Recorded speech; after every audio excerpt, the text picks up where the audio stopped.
Everyday life in ancient Greece. This video is purely for entertainment and does not infringe on copyrights or laws. The rights to the novel and image belong to the original author. We do not claim ownership.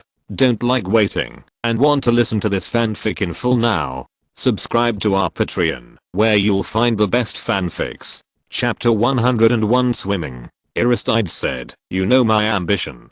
War is extremely important to a city-state. I need to understand it, and even be good at it. How can I understand war without participating in more battles?" This answer is really very Aristides, worthy of being a man who vowed to devote his life to the city-state. Cerberus stopped and asked again, "Will you be afraid on the battlefield? Have you killed anyone?" Aristides also stopped and said calmly, "Of course I'm afraid sometimes. I must have killed the enemy, otherwise why would I go to the battlefield?" Cerberus remembered something for a moment, and his expression was a little gloomy. Aristides also remembered some rumors, but looking at the half-grown boy standing in front of him, he still didn't believe it after all. He shook his head and asked with a smile, "Are you afraid of going to the battlefield, Cerberus?" The battlefield is indeed dangerous, but it is the duty of every citizen to bleed for the city-state. Moreover, as long as you exercise a strong body and have loyal friends to fight side by side, the battlefield is just a place where you can gain honor and status, and it is not scary. Cerberus said, "No, I was just thinking what it would feel like to kill people with my own hands." Aristides' face flashed with some indescribable complex emotions. After a moment of silence, he said, "I have many friends who are extraordinary and brave. They have killed many enemies on the battlefield. They are all very proud of themselves." Cerberus asked, "What about you? Are you proud of it too?" Aristides said, "I'm proud of it too." Cerberus stared at his face for a while and whispered sadly, "Really? He can be sure that he will never be proud of killing many people. In this era, he is probably the only one who has such an idea. But since he was born in this era, one day he will have to go to the battlefield and his hands will be stained with blood." The two walked to a place suitable for swimming in the Ilissus River and found that there were already several young people swimming and playing there. Aristides saw one of them, frowned, and said to Cerberus, "Let's go somewhere else." Cerberus followed his gaze and found a young man with a slightly dark complexion and deep facial features. He was swimming in the water as flexibly as a fish, making his companion's movements look very clumsy. Cerberus was also very good at swimming and immediately wanted to compete with him. But Aristides obviously didn't want to have contact with this young man. Cerberus didn't want to upset his friend because of this little bit of competitiveness, so he nodded and turned around with him to leave. But at this time the young man in the water had seen them, and he stopped them and said, "Aristides, you are here to swim too. Why do you leave when you see me? Are you still angry about my opposition to your proposal when we fought the Paris? Then you are too petty. I'm doing this completely for the public interest." Aristides turned around and questioned him, "Themistocles, can you swear that you opposed every one of my proposals for the public interest? Including how the team should take each step and how much water should be mixed with wine during meals?" Themistocles wiped the water off his face and said with a smile, "Of course some of them are just jokes with you. You can't tell that they are jokes, can you?" Aristides said, "Your jokes are too boring. I thought you did it on purpose, to damage the prestige of me as a captain in the team. A man's status must be obtained through his own achievements, not just by stepping on others." Themistocles seemed to find it very funny and said, "Aristides, I definitely didn't mean that. Since you mind so much, I will pay attention to it next time, okay? Let's go into the water and play together. Where else in this river is it like this, with deep water and shade from the sun, which is the most suitable for swimming? Look at the sweat on the boy next to you. Hey, the son of God." He swam to the shore and pulled the grass by the water and said enthusiastically, "We have met before, do you remember? I'm a student of Munisticiphilis, and I greeted you after the lawsuit between you and Xenodus ended. You are still so close to Aristides?" Cerberus had a good memory. Although they had only met once several years ago, the boy had grown into a young man, but his unruly look had not changed. He remembered it as soon as he mentioned it, but he saw that Themistocles was hostile to Aristides, so he just nodded coldly and said nothing. Themistocles didn't mind and said enthusiastically, I haven't seen you for a few years. You have grown so tall. Come in and play in the water. Can you swim? If not, I will teach you. Cerberus looked at Aristides and waited for him to make a decision. Themistocles saw this and said to Aristides half jokingly, I really envy you, Aristides. I don't envy anything else. I envy such a beautiful son of God who obeys you. Do you dare to come down and swim with us? Aristides thought about it, and for some reason, he said, why not? We will swim here. Then he and Cerberus also took off their clothes and went into the water. When Cerberus went into the water, Themistocles stretched out a hand to catch him.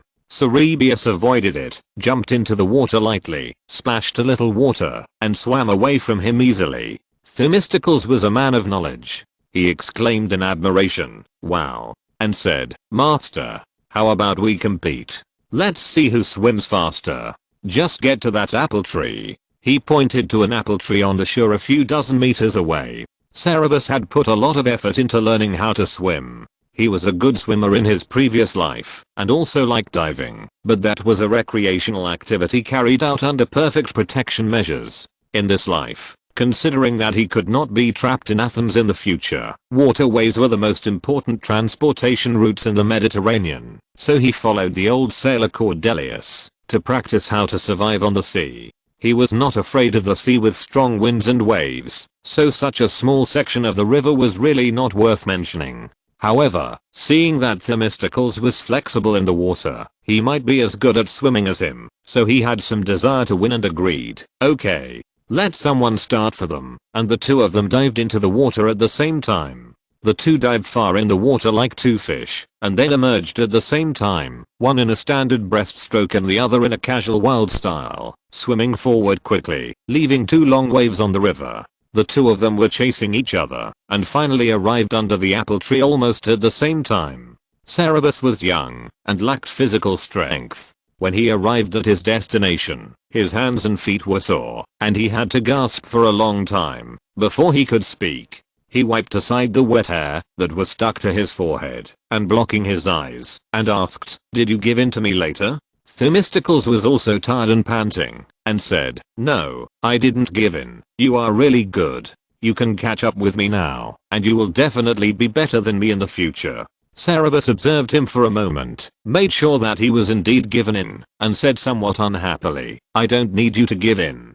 I know my level. I'm not old enough now, and I'm definitely not as strong as you physically. This is normal. What's the point of this competition if you give in to me? Themistocles smiled and said, this competition is indeed meaningless. I, a young and strong adult man, am competing in swimming with a child. Cerberus glanced at him, turned around and swam back. Themistocles hurriedly followed him and said with a smile, why, I said you are a child. You are angry? Sorry, I said it wrong. I just like you too much. Cerberus frowned and looked at him and said, you are so hostile to Aristides that you even want to snatch a child who has a good relationship with him. What's the feud between you two? Themistocles' paddling rhythm was disrupted, his body sank, and he accidentally choked on a mouthful of river water. He coughed and said in a somewhat embarrassed way, what feud can I have with him? We don't have a feud. Cerberus didn't listen to his explanation and swam away. He returned to the place where he entered the water. Aristides was floating comfortably on the water under the shade of a tree. Seeing him come back, he smiled and asked, are you still swimming? Cerberus shook his head in boredom. Aristides said, then let's go. The two went ashore together, put on their clothes and left. On the way back, Cerberus commented that Themistocles is very childish. Aristides nodded in agreement. Cerberus continued, you are also childish. Aristides laughed. Chapter 102, Young Love, Part 1. Cerberus returned home and had dinner. The accounts of Plato were delivered. He was looking at the accounts when two boys of about his age came to him excitedly and invited him, Cerberus, let's play ball together. One of them was holding a sepulchral ball. One of them was long-limbed, named Chrysippus. The other was handsome, named Myus. They were all Cerberus' former classmates at the lyre school. The one holding the sepulchral ball was Chrysippus. He was cheerful and had great leadership. He was the core of a small group of boys in the lyre school. Cerberus often missed classes and was not familiar with most of his classmates, but Chrysippus was very enthusiastic. As long as Cerberus went to school, he would try his best to pull him into his small group. He would often come to play with him every now and then after school. Athens was so small and there were so many people of the same age. The grammar school and lyre school that Cerberus attended were the best, and the students there were not from ordinary families. Since Chrysippus was a man of extraordinary ability and good family background, he would surely become an important figure in Athens in the future. Cerberus was certainly happy to maintain a good relationship with him. When he invited him, he would not refuse, unless it was something very important. Today's account was not important, so he put it down and went out with them. Chrysippus tossed the sepulchral ball up and down and asked Cerberus with a wink, "Cerb, what do you think of this ball?" Then he threw the ball to Cerberus. Cerberus took it and looked at it and found that it was just an ordinary new rattan ball. He asked in confusion, "It seems to be new. What's wrong?" Chrysippus said with a smile, "Yes, it is well woven, right? Do you know where it came from?" Myas called out a little embarrassedly, "Chrysippus." Cerberus asked in cooperation, "Where did it come from?" Chrysippus pointed at Myas and said, "Ovide's father is pursuing Myas. This is a gift to please him." Cerberus. This Ovides was a junior classmate in their school. His father was named Sibonus, and his family had a famous pottery workshop. Cerberus didn't know what to say for a while. He wanted to condemn it, but Chrysippus and Myas both took it for granted and didn't seem to think there was anything wrong with this behavior. Chrysippus had a good brotherly teasing look on his face, and Myas looked shy and a little proud. But he couldn't accept it, so he kept silent. Cerberus didn't know that his silence was abnormal in the eyes of Chrysippus and Myas, because at that time, no matter what the children of the same age thought, if their companions were pursued by wealthy and well-known citizens, they would first express congratulations. Myas glanced at him and said carefully, "Cerberus, you must have many better suitors. Don't you look down on Hibernus? In fact, I don't want to agree to him. Although he has some fame, I don't know if he is a man of noble character." Francis Pseudosapiens said very understandingly, "Yes, Myas, you can't easily agree to be someone else's loved one. A good older friend is very important to us. You must choose carefully and don't be hasty."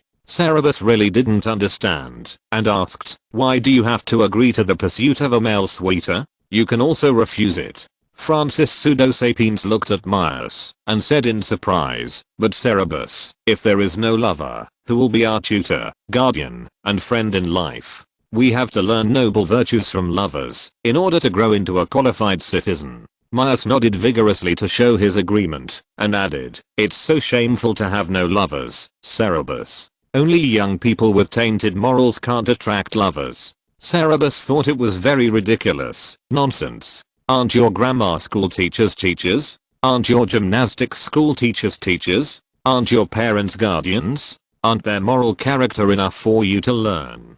As for friends, are only these friends considered friends?" Francis Xavier and Myas were stunned by the question and were speechless.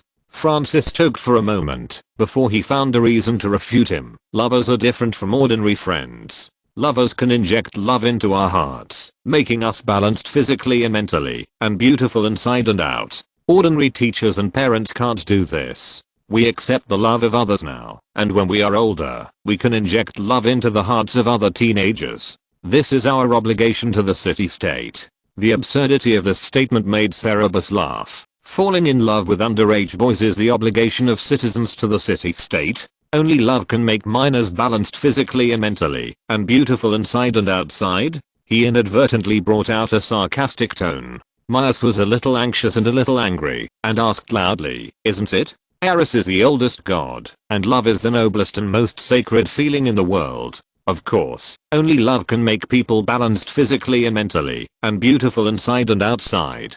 Cerberus didn't want to accept such irrational words, so he shut his mouth and didn't speak. Chrysippus was not angry. He thought about it carefully for a while and said, "Love must be different from other emotions. I have heard some great and respected people talking about it at the banquet. They all think that the most important thing in raising a boy is to have an adult man love him wholeheartedly. They didn't say why, so I don't know the reason." but since they said so, and our city-state has been encouraging people to do so, I think there must be a reason. We might as well ask them. Cerberus was skeptical about the outstanding knowledge of these great people and asked, who are they? Sisyphus said a few names, all of whom were important citizens in the city-state. But Cerberus was a little disgusted, because these people were not famous for their wisdom, and their reputation was only because they were rich or powerful. The views of such people are imaginable. They grew up in such an environment, and their sexual orientation and aesthetics were probably distorted in the process of growing up.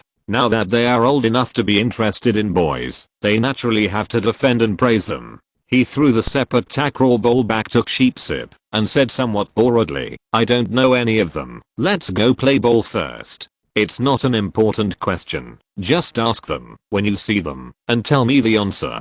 Sheepsip said with great interest, these questions are very important. I think they are also happy to answer, especially if you ask them. Cerberus, you don't know how many people in the city-state want to know you. But I can see from your expression that you don't want to meet strangers. Are you afraid of too many suitors? I won't make it difficult for you. Let's go play ball, and when I have time, I will ask them and tell you the answer. Cerberus thanked him for his consideration, and the three of them went to play ball together. At this time, he didn't expect that their little dispute caused a big commotion in the city.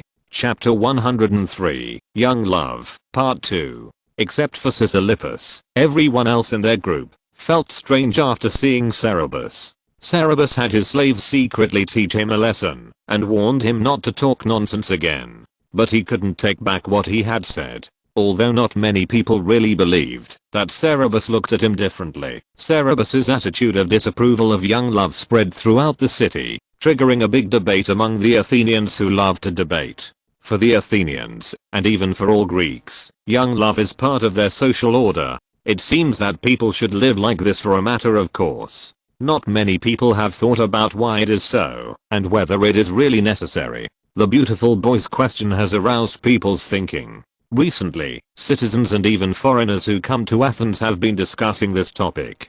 People usually have these views, without older close friends, who will be responsible for everything for the young man. Who will answer the doubts in the young man's mind? Who will advise him if his behavior is inappropriate? Who will guide him into public life? A father or a teacher can't do better than a lover to cultivate a person, because a father usually has more than one son, and a teacher has more than one student. They can't focus all their attention on one person. Only a lover can do so. Love is particularly beneficial for cultivating a young man. In front of a lover, a person will be particularly brave, willing to show his best side, and ashamed to do dishonorable things. Young people who grow up in love often have a nobler character. Cerberus heard of these statements and thought they were all heresies, and sneered at them. But then something happened that made him realize that the reason why this twisted custom in ancient Greece could be prevalent for a long time, and on a large scale, might not be as simple as everyone's love of male beauty. That day he went to Prato to check the accounts, and found that a boy who was responsible for welcoming guests in the front hall accepted 6 roses from a guest. There were many guests in the front hall at the time, all laughing, and his colleagues also happily cheered. Cerberus knew the guest, and had some dealings with him, so he knew some things about him, and couldn't help but frown. After get off work, Cerberus asked the boy to stay, and gently reminded him that the guest had flaws in his character, was particularly lustful, and sometimes maintained close relationships with several boys at the same time, so he was not trustworthy. The young man was very surprised and said, Cerberus, Demetrius is a very good person. Apart from him, no other prominent figures in the city-state would be willing to favor boys like us who are of ordinary background and not outstanding in appearance. He takes good care of the people he loves, such as Ibinam, Quintus, and Publius. With his help, Ibinam opened a shoe store, Quintus became a juror of the people's jury, and Publius even studied rhetoric with his funding, and may become an orator in the future. It is my honor that he is willing to pursue me. How can you say that he is not trustworthy just because he maintains close relationships with several young men at the same time? Which celebrity in the city-state does not have many close young friends? Cerberus asked, so you are willing to accept his pursuit because he will help your future? The young man said, of course. My father is a poor farmer, and the output from the fields can't even feed the whole family. I had to work for you at the age of 13 to earn a living. Of course you are very good to us, and I have learned a lot in Prato. I think if it weren't for this, Demicles would not look down on me at all, but since he can help me live a better life, why should I refuse? As the beloved of Demicles, he will at least help me get a small property, and if I'm smart enough, he will not mind guiding me into public life. Isn't this a good thing for me? Cerberus fell into deep thought. You accept the pursuit of adults. Is this the main consideration?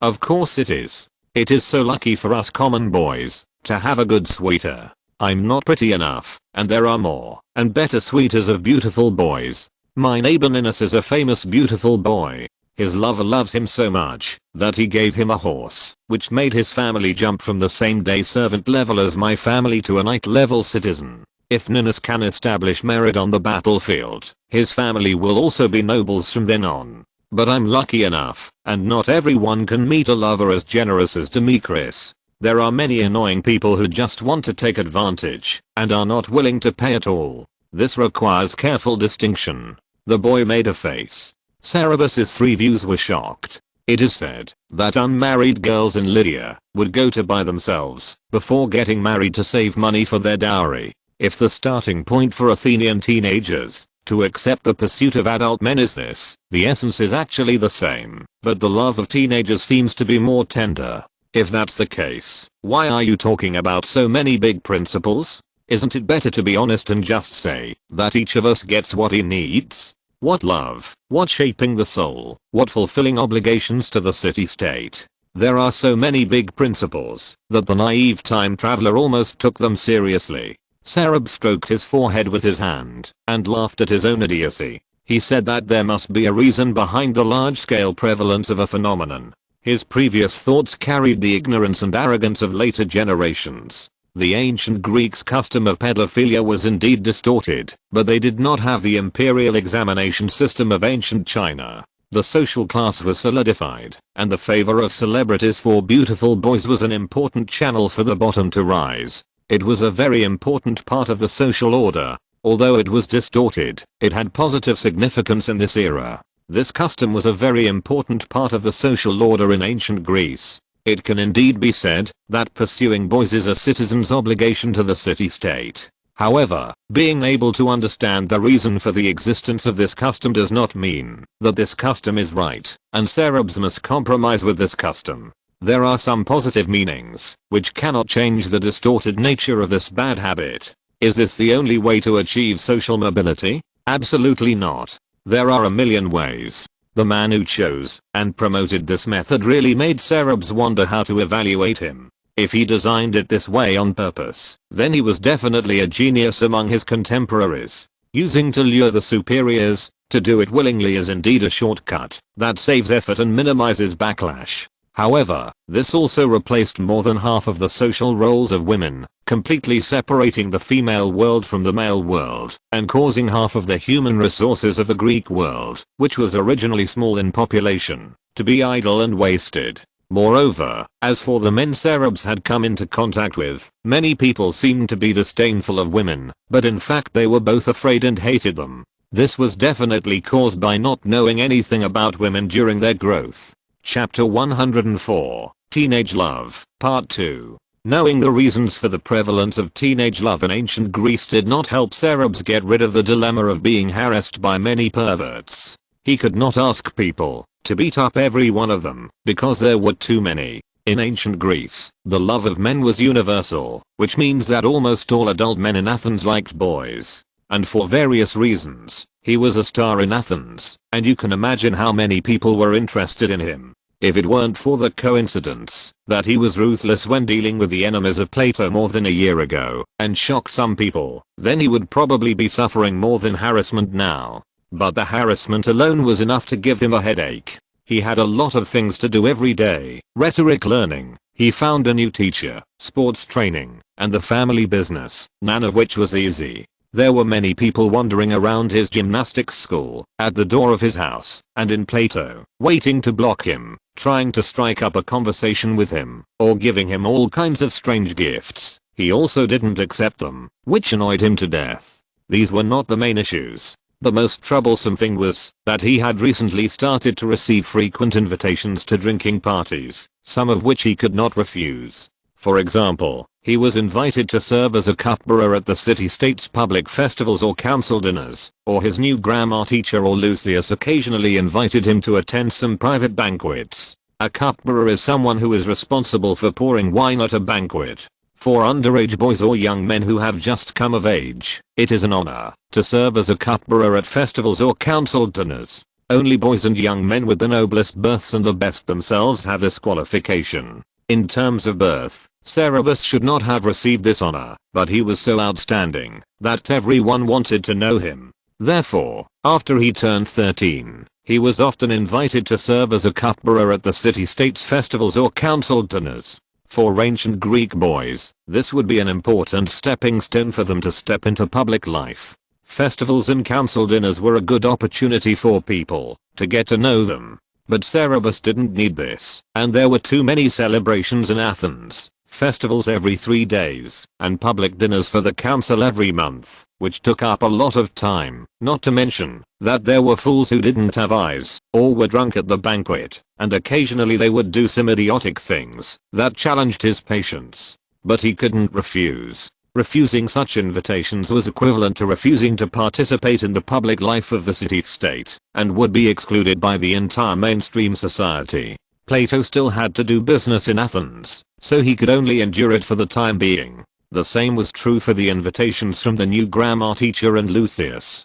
The new grammar teacher and Lucius were kind-hearted and wanted to take him into the social world and prepare for entering public life in the future. It would never be a bad thing for a businessman to know more people at any time, not to mention that Lucius and the new grammar teacher had extraordinary status, and the people they interacted with were also people of outstanding reputation. Cerberus would only benefit from knowing them, and it would be unwise to refuse. Fortunately, the banquets that the new grammar teacher and Lucius took him to were different from festivals and public banquets. He didn't need to pour wine, and most of the guests had to show their dignity and give face to the grammar teacher and Lucius. They didn't dare to do anything frivolous, which would not make Cerberus so angry. And to be fair, some banquets were even elegant and interesting, especially the banquets of the new grammar teacher, which often had poets, musicians, and wise men from afar. Listening to them talk about interesting topics or rumors from foreign lands was a rare and relaxing pastime for Cerberus. However, there were also aspects of these banquets that made Cerberus very uncomfortable. For example, they liked to talk in pairs on the bed, eating and drinking while talking, throwing food scraps all over the floor, and wiping their hands with the hair of the handsome slave who poured wine. What disgusted Cerberus the most was that when they were talking and had to go to the bathroom, they would just find a corner nearby to solve the problem. When he first saw these scenes, Cerberus, who was a bit of a germaphobe, was about to explode with his scalp. He had to muster the courage to cross the battlefield full of bullets alone to survive the dinner. Later, he learned to be smart. He found an excuse to leave halfway through the banquet. At this time, most of the guests and hosts were not so unrestrained. They had not drunk so much wine, and their bladders could still bear it. Apart from these invitations that he could not refuse, he generally refused other invitations to drink. In addition to his cold attitude towards those who came to harass him, some bad rumors gradually began to spread in Athens, saying that he was proud and immodest. For ancient Greek teenagers, immodestness was a very serious accusation. At that time, people valued this quality of teenagers as much as their beauty. If someone else heard such rumors, they might be very panicked, but Cerberus did his own thing and ignored them at all. However, although he did not care about these rumors, some people were worried about him, such as Aristides, who specifically talked to him about this matter. Aristides thought that he was just too young and didn't have any older friends who were willing to interact with him deeply, so he felt that there was no need to rush. He just reminded him to be nicer to his suitors. Cerberus was unwilling to perfunctorily deal with this sincere friend and said frankly, "Aristides, you know how busy I am. If I don't treat those annoying people a little coldly, I won't have to do anything every day." Aristides laughed and said, "Your worry is indeed a problem. I have never seen such a grand occasion when anyone was pursued before. But do you think those pursuers are annoying? Don't you like the feeling of being pursued? Cerberus frowned in disgust when he heard the words the feeling of being pursued, but suddenly he became curious and asked, Aristides, have you been pursued by someone when you were my age? Aristides raised his eyebrows and said, of course, among my peers, I'm also the best. The people who pursue me are not as many as those who pursue you, but to be frank, some of them are the best people in the city-state, better than all the people who are pursuing you now. Cerberus thought of some rumors and teased, for example, Cleisthenes. Aristides shook his head and said, Cleisthenes is my most respected friend, but he is not my lover. Cerberus was really curious this time. Who is your lover? He couldn't imagine that Aristides, who was so conservative and would not even attend any private banquets, had ever been pursued by an older man. Cerberus had known him for a long time and had never seen him get close to anyone except Cleisthenes.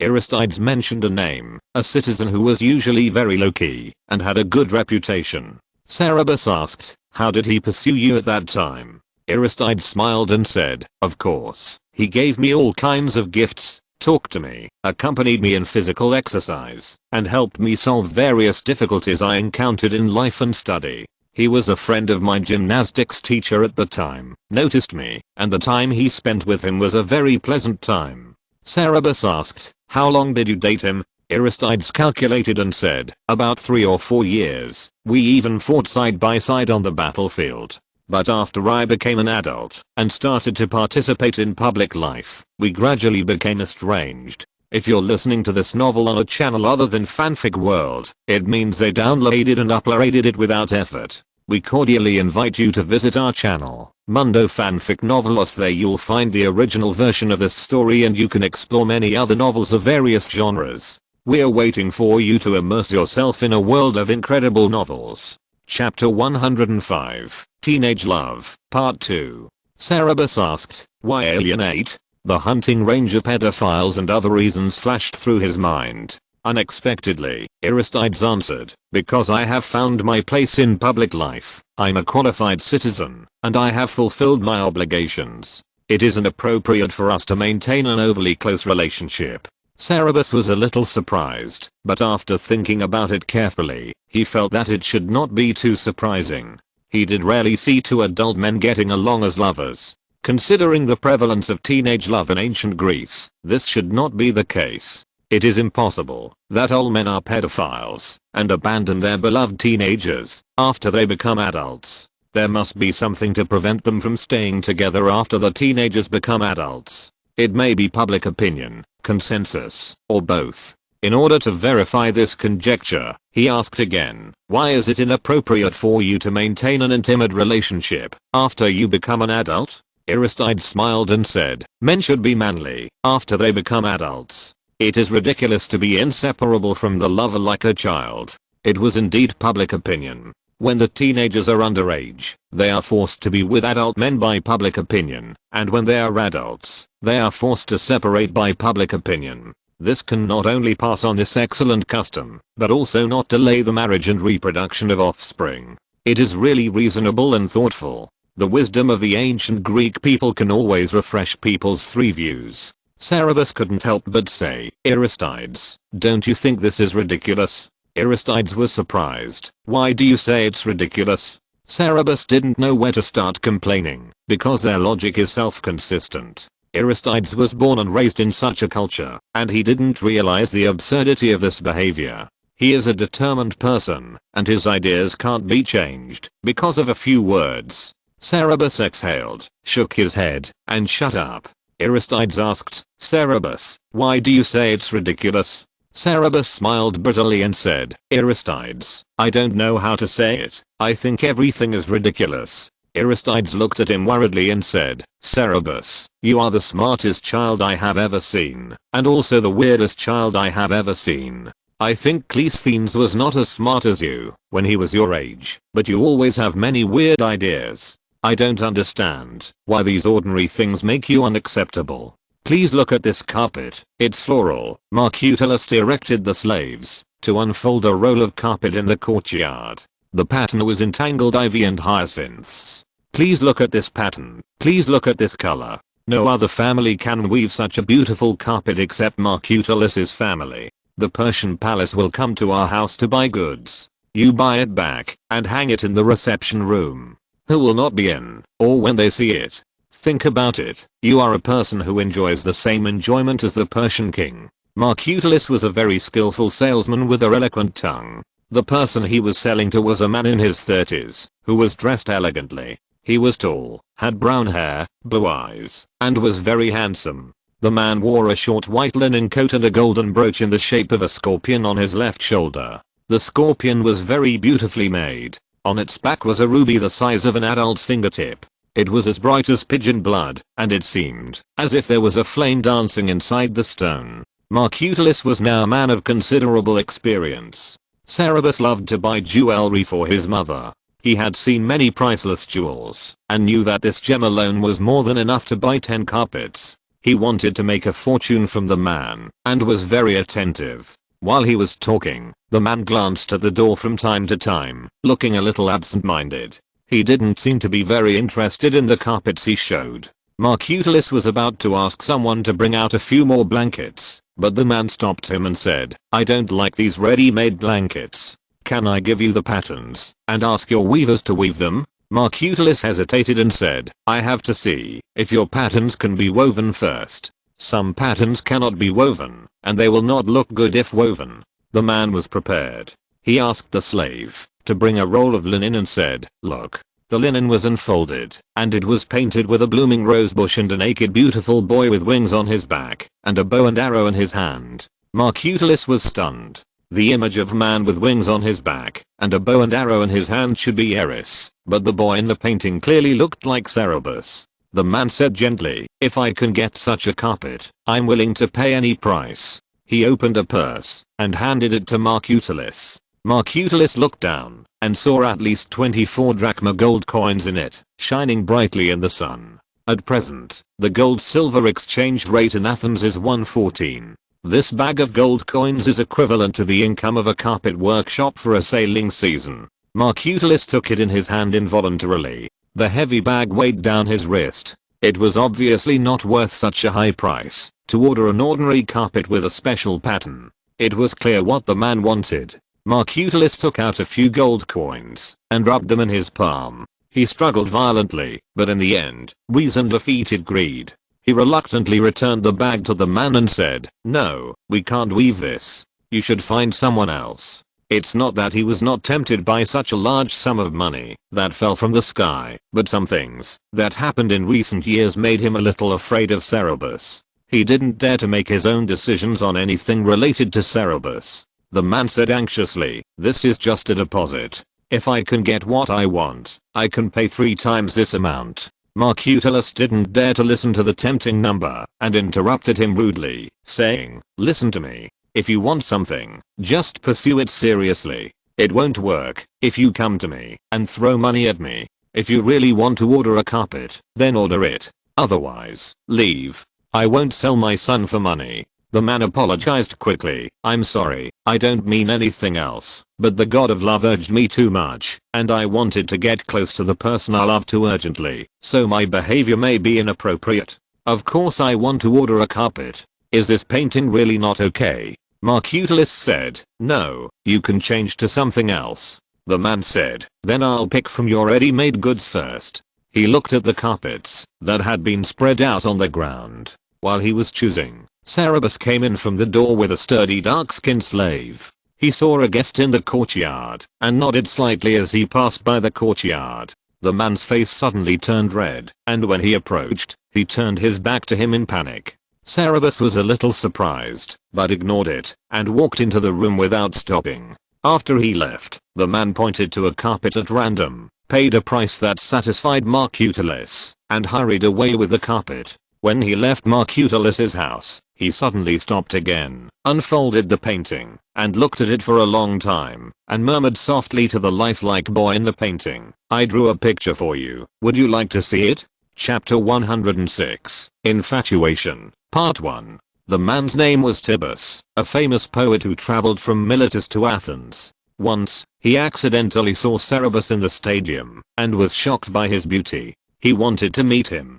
Cerberus left before he could talk to him in the stadium. Afterwards, he thought of many ways to meet Cerberus, such as waiting for Cerberus to pass by and attending the banquets that Cerberus would attend. But for some reason, when he saw Cerberus, he couldn't say a word and didn't even have the courage to approach him. Tibbus was very popular in Athens, and many people were happy to introduce him to Cerberus, but he backed off several times when others tried to introduce him, which caused many people to laugh at him. No one knew how his heart was tortured by love, since he saw Eros who came to the world. As long as he saw the boy, even if he only saw him from a distance, he seemed to have lost his mind, heart, eyes, and ears. He felt cold and hot at the same time, and shivered and almost died. When he didn't see the boy, his whole body and mind were occupied by the boy. He couldn't eat or sleep. When he stood in front of the boy, he didn't even have the courage to look at him directly.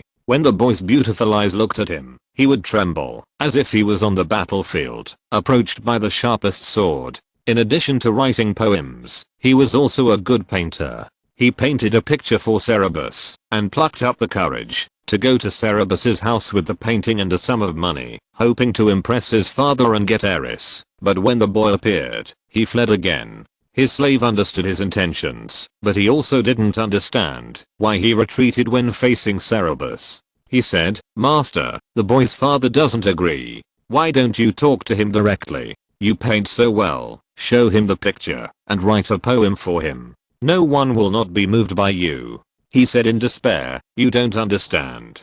Staring at the boy in the painting, he stood at the door of Cerberus's house for a long time before leaving. Before leaving, he looked at the closed door of Cerberus's house with longing, and softly recited a poem by Sappho. "My heart is trembling with love, like a violent storm from the top of the mountain sweeping through the oak tree." 1. When he returned to his friend's house in Athens, he wrote a poem on the painting. "In my eyes, the black slave is as happy as a god.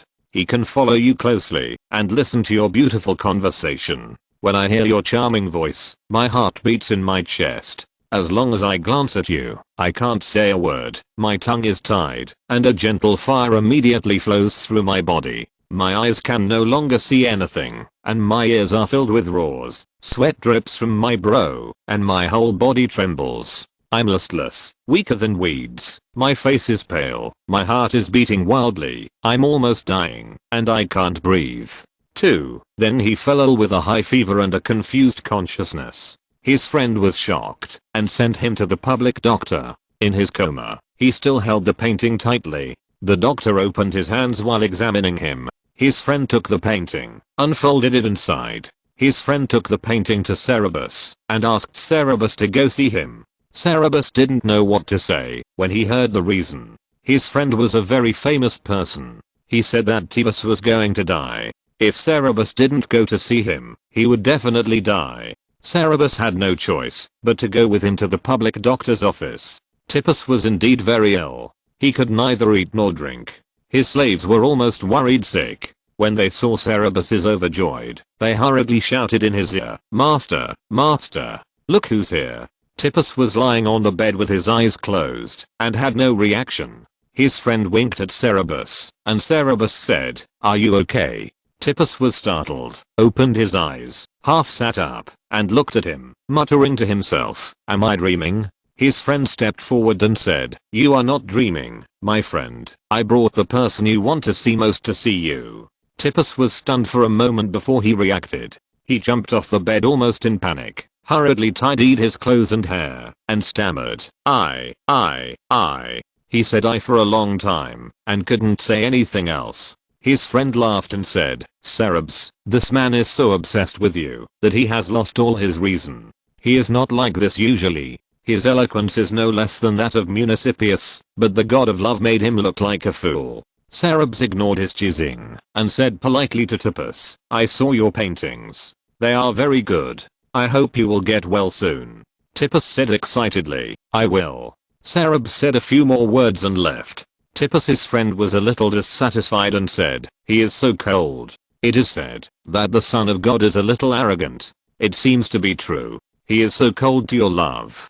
Tippus hurriedly defended Cerberus. He is not arrogant at all. To him, I'm just a stranger. He came to visit me. And he is not cold either. Didn't he just greet me and wish me a speedy recovery? His friend and the slave looked at each other and shook their heads helplessly. After Cerberus came to visit him, Tippus quickly recovered. The first thing he did after he recovered was to go to Cerberus's house again. This time, when he saw Cerberus, he was finally not so out of control, at least not so out of control on the surface. He gave the painting to Cerberus. Cerberus accepted the painting and thanked him very politely. He was very happy, but he was very tactful not to bother Cerberus for too long and left soon. But from then on, he often appeared in occasions where Cerberus would appear. He bought many carpets from Mark Altorius and occasionally appeared in Cerberus's house. As long as Cerberus would attend a banquet, he would always be there. He wrote many poems for Cerberus, many of which were very popular, and all Athens knew that Cerberus had such a famous suitor. But although he was cautious, Cerberus was still a little impatient with the entanglement. He was not gay, this person was just a pedophile to him, and he would not be moved by someone writing many hymns to him. But this man did not do anything extreme. His pedophilia was probably due to the limitations of the era he grew up in. He was very sensitive and delicate. His bad attitude towards him was almost killing him. Cerberus had no way to refuse him. He could only treat him with alienation or even ignore him, hoping that he would give up on his own. But because of this, Cerberus's reputation became even worse. Chapter 107 Dark Clouds. In recent years, the gossip that Athenians love to discuss privately is how many outstanding people are pursuing the Son of God, how cruel the Son of God is, and how he rejects them in various ways. Have you heard the new poem by Tippus? I envy the fragrant jasmine, which this morning bloomed white as new snow, making you pause when you pass by it. It's so beautifully written. But the son of the gods is still not moved, is he? He is still not moved. I really want to know who can impress him, the sun god Apollo. If this poem was written for me, even if the poet was as ugly as the lamb Hephaestus, 1, I would agree to his pursuit. I heard that Tolmides is carving a statue for the son of the gods using Parian marble. 2. Tolmides charges a minimum of 20 minas for carving a statue. The last time the Corinthians offered him a talent to go to Corinth and ask him to carve a statue for their Olympic hero, he refused. Who persuaded him to make a statue for the son of the gods, and how much did they pay to persuade him? He volunteered, and no one paid him. It is said that the Son of God went to the Panathenaic Stadium once, and his beauty made the most famous statue of love in Tolmides pale in comparison. Tolmides vowed to keep the divine beauty forever in the world. The chattering people were silent in awe for a while, and all agreed, such beauty should indeed be kept in the world forever. It's just that, although the Son of God is beautiful in appearance, his heart is as cold as stone. However, no matter how much people disagree with Cerberus's coldness in their after-dinner chats, their admiration for him has not diminished. As long as the vases and pottery jars produced by the pottery workshop were engraved with Cerberus' name, they would be rushed to buy. Euphronius, the best potter in Athens, once fired a batch of pottery with the portrait of the Son of God. It didn't look very similar, but each piece was sold at a very high price. Inspired by him, all the pottery workshops in the city claimed that the young boy painted on their pottery was Cerberus, and they came to Athens to sell pottery back. Foreigners who didn't know the situation thought that the word Cerberus meant beauty in Athens. The outside world's pursuit had no other meaning for Cerberus, except that he was Harris Moore. The focus of his life was still on business and study, especially business. In recent years he was almost eager to strengthen his power. It was not because of harassment. At the end of last year, a Milesian named Aristogoras came to Athens and lobbied citizens everywhere, saying that Asia, the territory of the Persians, was full of wealth. The Persians did not carry guns or shields when fighting, so they could easily be defeated. The wealthy Miletus was invaded and oppressed by the Persians. If the Athenians could save them, it would be both just and rewarded with huge wealth. Tens of thousands of Athenian citizens were obsessed with money and actually believed it. They sent 20 warships and some allies to the Persian city of Sardis to attack and burn the city. Cerebius was too young to attend the citizens' assembly, and he only learned about this after the warships set off. After he knew this, he simply didn't know what to say.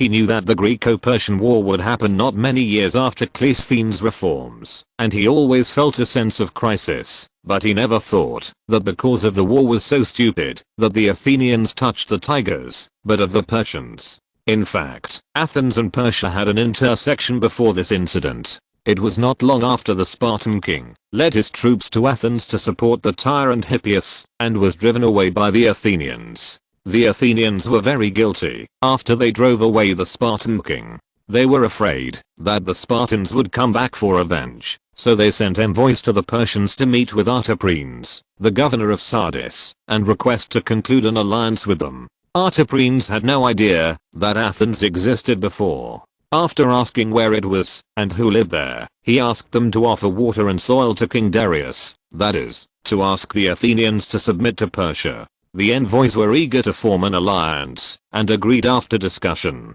However, after the envoys returned to Athens, they were generally opposed by the citizens and finally did not fulfill their promise to the Persians. Maybe Athens was too far away from Sardis, and Artaprenes did not take the Athenians seriously. Although he was broken, he did not take any revenge. But this time the Athenians came to attack Sardis for no reason and set fire to the city.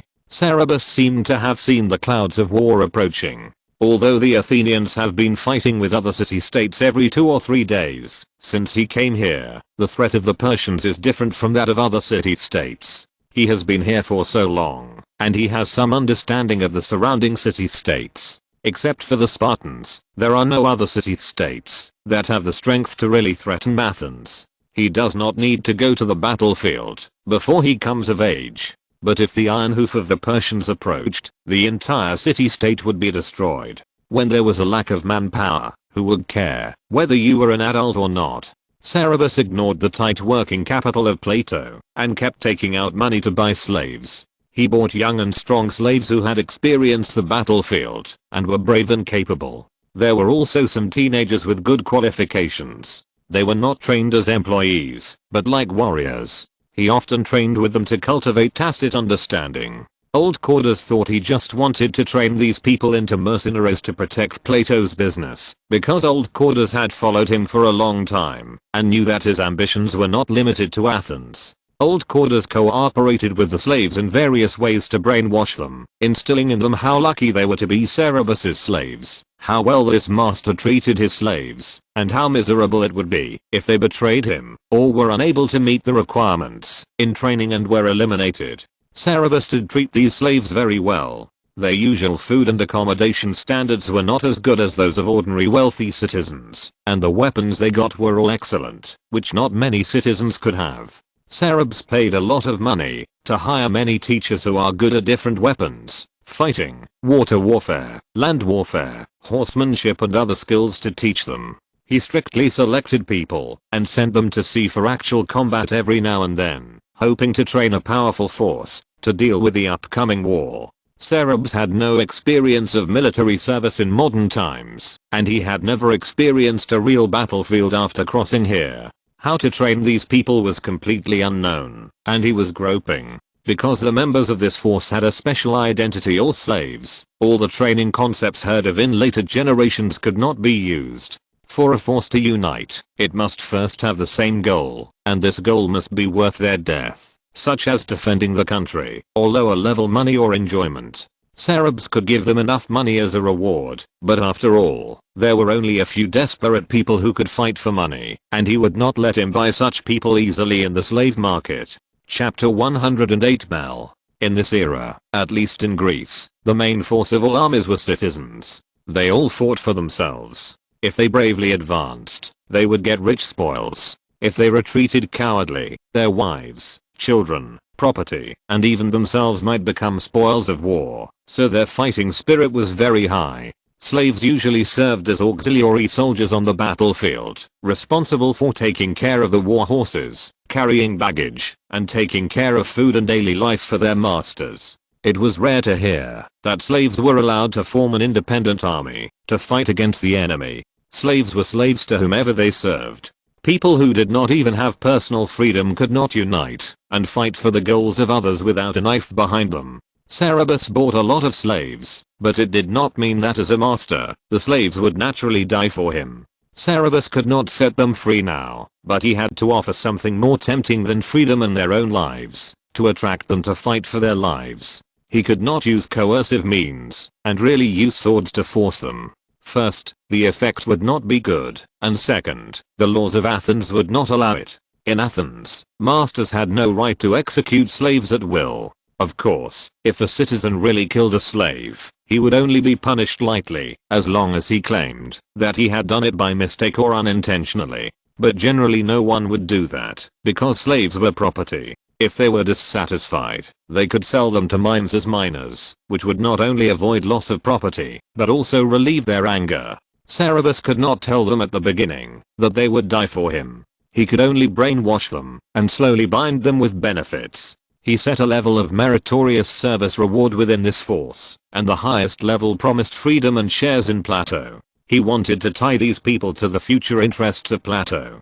He believed that Plato would soon expand to the point where people would rather die than lose the benefits it could bring. Although the shadow of war was approaching, due to the backward transportation and underdeveloped information transmission, most people did not know about it at all, and lived a dull life without knowing anything. Among these people was Cerberus' mother, Gangula. In the early morning, the mist was thick. Gangula heard some noise in the next room, and got up quickly. When she got dressed, combed her hair and went out, Cerberus was already washing his face in the courtyard. Seeing her, Cerberus said, "Mother, it's still early, why don't you sleep a little longer?"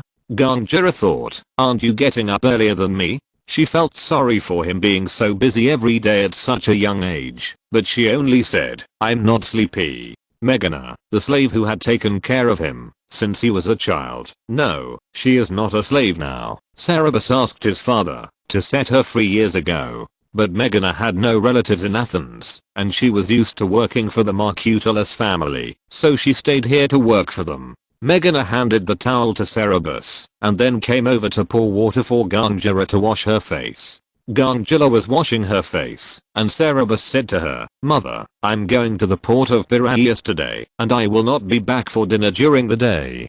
Gangula paused and said, "I know." After washing her face, she and Megana made a fire to cook breakfast. At this time, a little girl of 7 or 8 years old with her hair loose ran out of the house, hugged Cerberus's waist, and shouted crisply, "Brother." Cerberus smiled, touched her curly black hair, and asked, "Belle, why do you get up so early?" The little girl said affectionately, "I'm afraid that, if I get up late, my brother will leave again, and I won't see my brother for the whole day." Megana teased, "Belle, you are so dependent on your brother. What will you do if you marry into another family and can't see your brother in the future?" The little girl said unwillingly, "Why should I marry into another family? I'm a slave and I will stay in the Marcutalus family all my life." Cerberus pulled her away and said seriously, "Belle, I told you that you are not a slave. Your father Cordras is not, and neither are you. And you are my sister."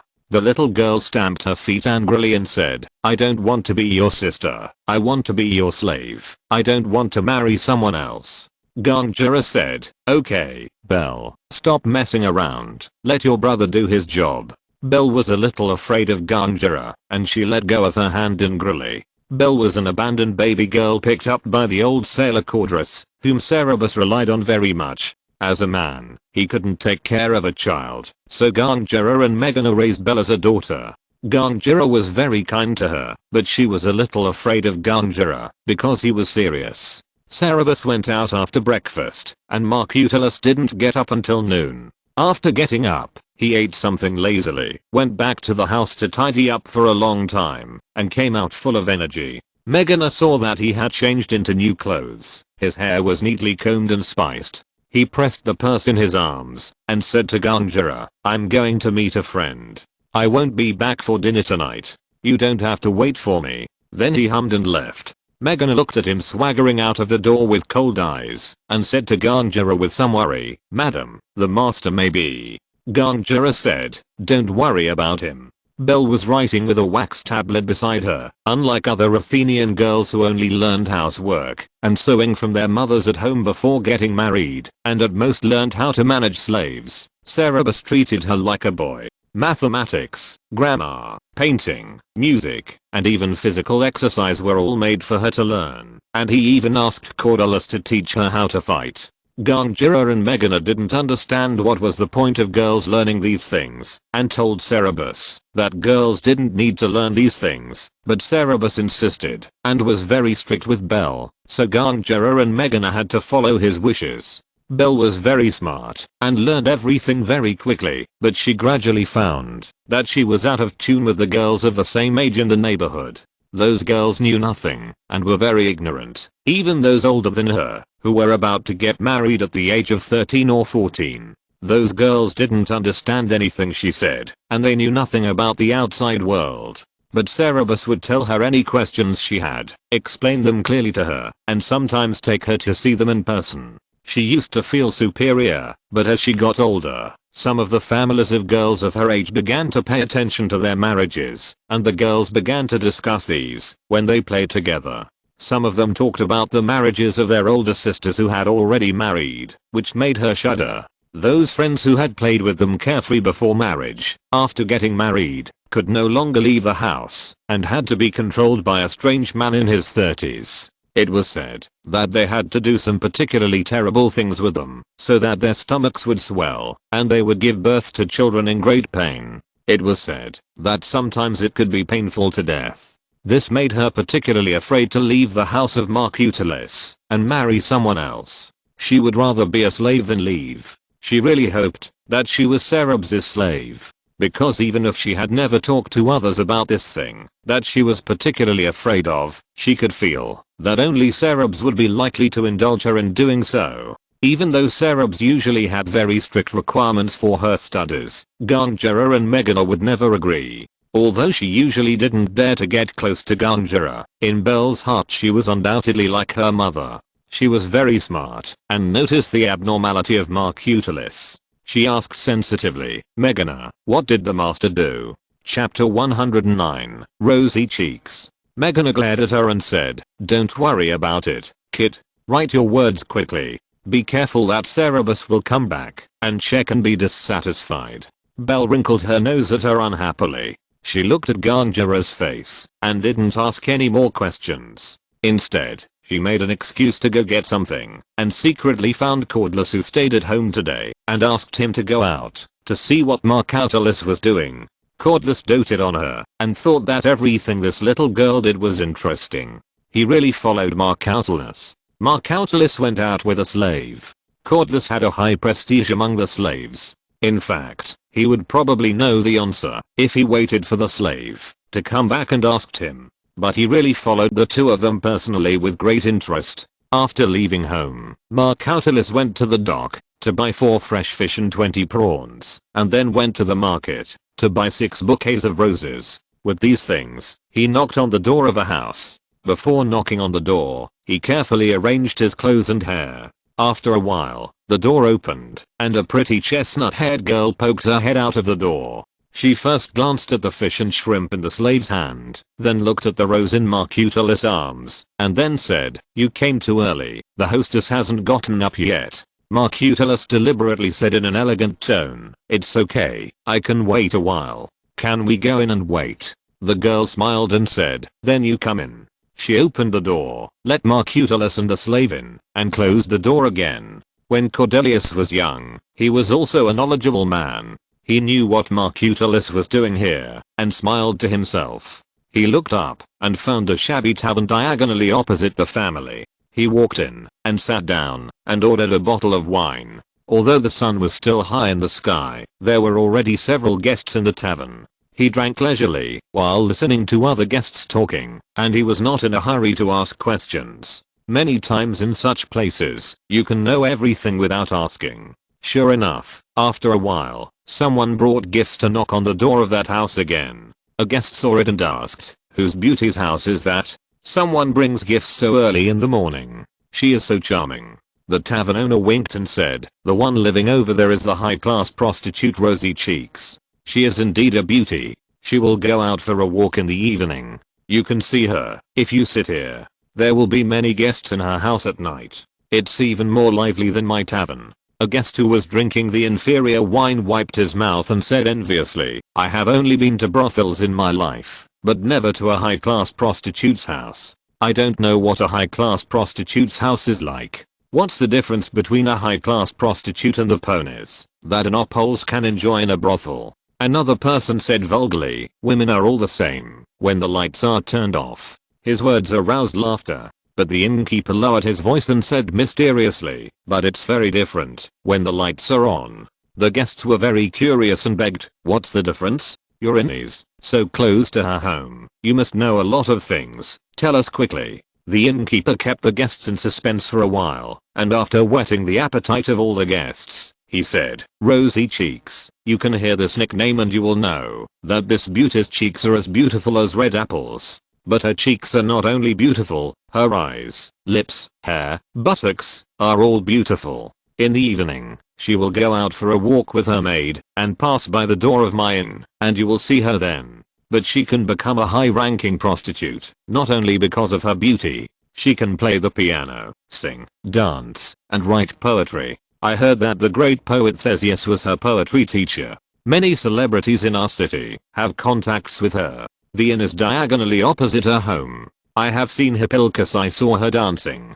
Once she held a party and the wine ran out, so I was asked to serve them wine. When I arrived at her house, she was dancing in a transparent dress. My god, I dropped the jar of the best wine in my hand. She didn't pay for the wine, but I didn't regret it at all. It was worth it to see that dance. I don't have money.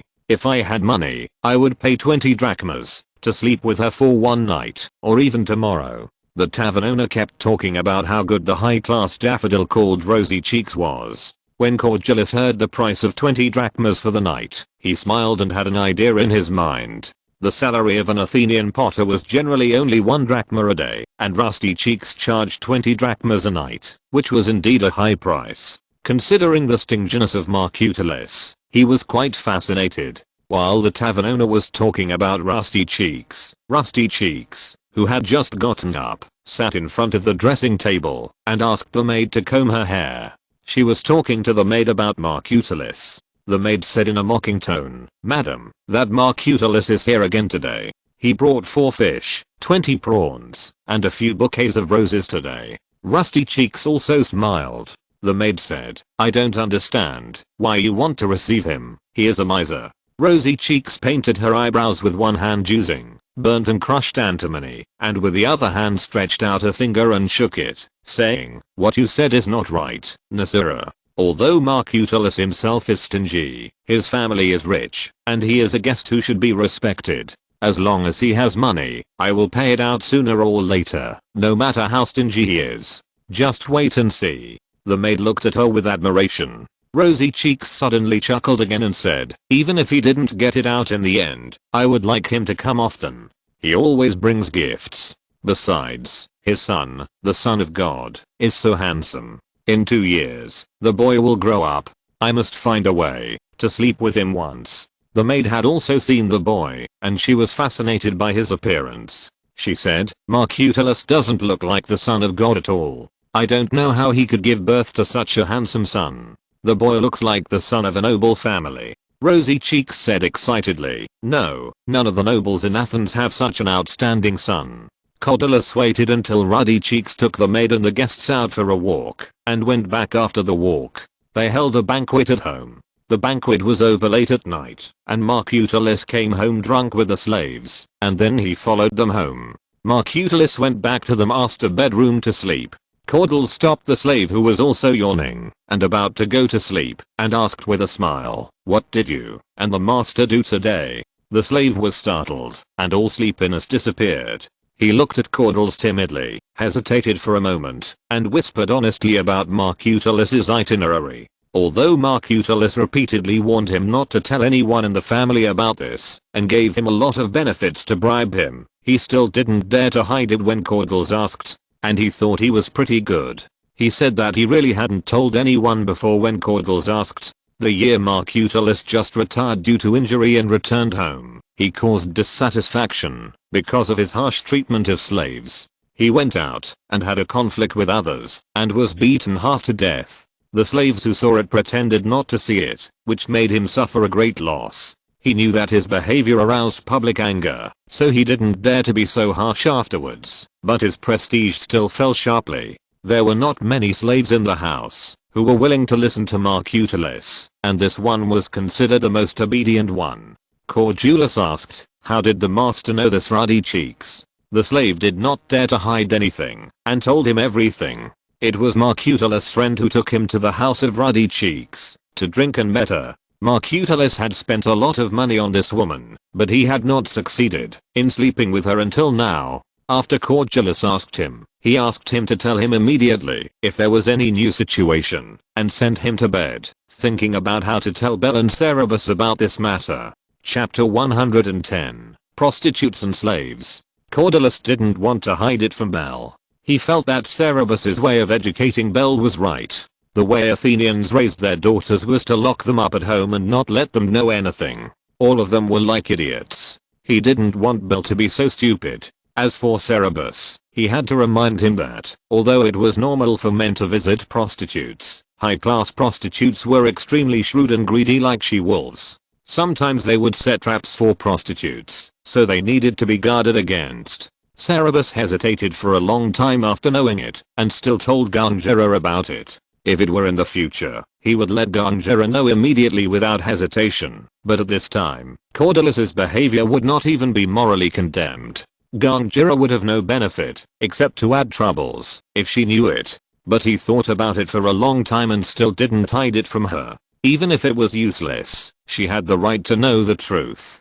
Gangera didn't react particularly sadly after knowing it, and asked Cerberus not to care about it. Of course, Cerberus couldn't ignore it. If such a problem had occurred between his parents in his previous life, he would not have intervened without reason, but it was different now. The status of women in Athens was so low that Plato and Aristotle, who were born later, once made such an adjective. Women were only tools for serving men and bearing children, and their status was between humans and animals. Gangera had no restraint on Marcutulus, and she could only endure whatever Marcutulus did. Megana, who had listened to the conversation, secretly intercepted Cerberus after he left Gangera and asked him, "Young master, in addition to that prostitute, the male master also fell in love with a female slave in the family. The female slave has been pregnant for more than 6 months. Did you know?" Cerberus asked in surprise. "What? In the past 2 years, he has focused his energy on Plato and paid less attention to the affairs at home, and did not notice it at all." He asked, "Does mother know?" Megana said, "Yes. The slave girl's name was Dorica. She was only 16 years old. Last month, her belly suddenly swelled up." Megana asked her who the father of the child was. She said it was Marcutulus, and took out a gold ring given to her by Marcutulus as proof. Cerberus frowned and asked, "Did the girl do it willingly?" Megana said puzzledly, "What does it matter? How can she refuse the master's request?" Cerberus closed his eyes and said, "What did mother say?" Megana said, "The mistress said she didn't need to tell you, but I think you should know." Cerberus said, "You did the right thing, Megana. You can't hide this from me. I want to see the girl." Megana took Cerberus to find the slave girl. She was sorting wool and struggling to move the large basket of wool. She saw Cerberus panic and knocked over a basket, and the tangled wool ball rolled all over the floor. She was not a very pretty girl, a little fat, with many freckles on her cheeks, and a very obvious protruding belly. Cerberus wanted to ask her some questions, but after seeing her, he didn't want to ask anything. He took Megana away without saying a word, and when they were alone he asked again, "Besides this girl, has your father ever touched any other female slaves?" Megana said, "I have asked this, and no one has." Cerberus breathed a sigh of relief and said, "Give that girl a lighter job, and don't let her do heavy work anymore, or just keep her." Megana was stunned, but still replied, "Okay." Cerberus stood for a while, then went back to Gangela and said, "Mother, I know about Dorica. How are you going to deal with it?" Gangela said, "Did Megana tell you?" "Don't worry, I have talked about this with your father.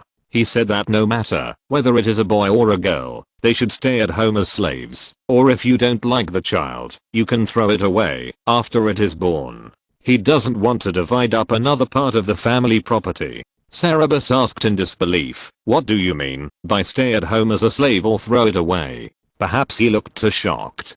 Gangula walked up to him, stroked his arm comfortingly, and said, "Just raise him as an ordinary slave, or put him in the market or the temple to see who is willing to pick him up.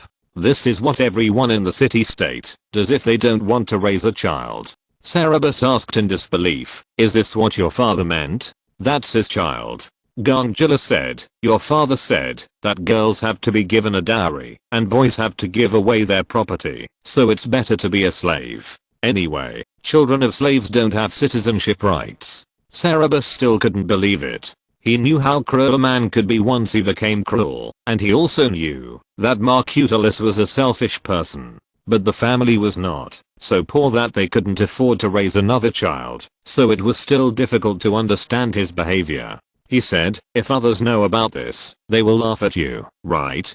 Gangula looked a little disapproving, but still said, "Your father said that many people do this, not just our family." Cerberus flatly refused. "I will release all the slaves in the family in the future. You can't do that." Gangula had no objection to this and said, "You can do whatever you want." Cerberus said, "Don't let your father touch the female slaves in the family again.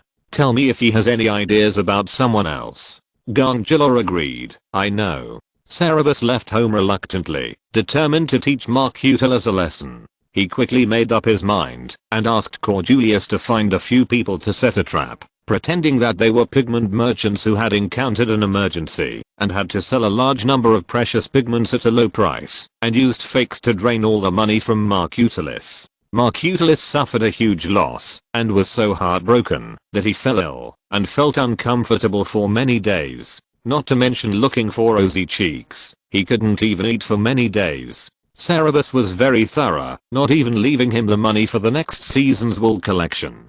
Marcutulis had to borrow money from Cerberus to make ends meet. Cerberus gave him the money, but asked him not to touch the female slaves in his house again. Although Marcutulis didn't think it was a big deal to touch the female slaves, he was actually a little afraid of Cerberus in his heart. Even if Cerberus didn't give him money, he didn't dare to refuse, as long as he said so. He agreed and lived quietly for a long time. Meghana arranged light work for Dalika as Cerberus said, and took good care of her in life, but Dalika didn't give birth to the child smoothly. When she gave birth, the baby came out feet first, and she was sent to a public doctor, but couldn't save her and the baby's life. Belle was frightened by this incident, and Meghana was also very uncomfortable, but Marcutulis was calm. He only regretted the property loss caused by the death of a slave, but he didn't say anything about the fact that his child died in his mother's womb, which was chilling. What's even more chilling is that not long after this incident, he was fascinated by the rosy cheeks again. Because he had no money, he stole a ring from Gangula to please the rosy cheeks. What he didn't know was that the seemingly inconspicuous ring was a token given by Cerberus to Gangula. The person holding the ring could mobilize all the money and people in Prato. Chapter 111 Temptation. After Cerberus' business in Prato got on track, he ordered this ring and gave it to Gangula. The ring is a gold ring, not big and inconspicuous, but the embossed pattern on the ring faces the logo and initials of Prato. Maybe it was because of its inconspicuousness that Marcutulis chose it. Gangula didn't like to wear jewelry, so she hid it in a jewelry box and rarely wore it, but she would take it out every day to look at it. One day, she suddenly found that it was gone, and the only person who had entered her room was Marcutulis.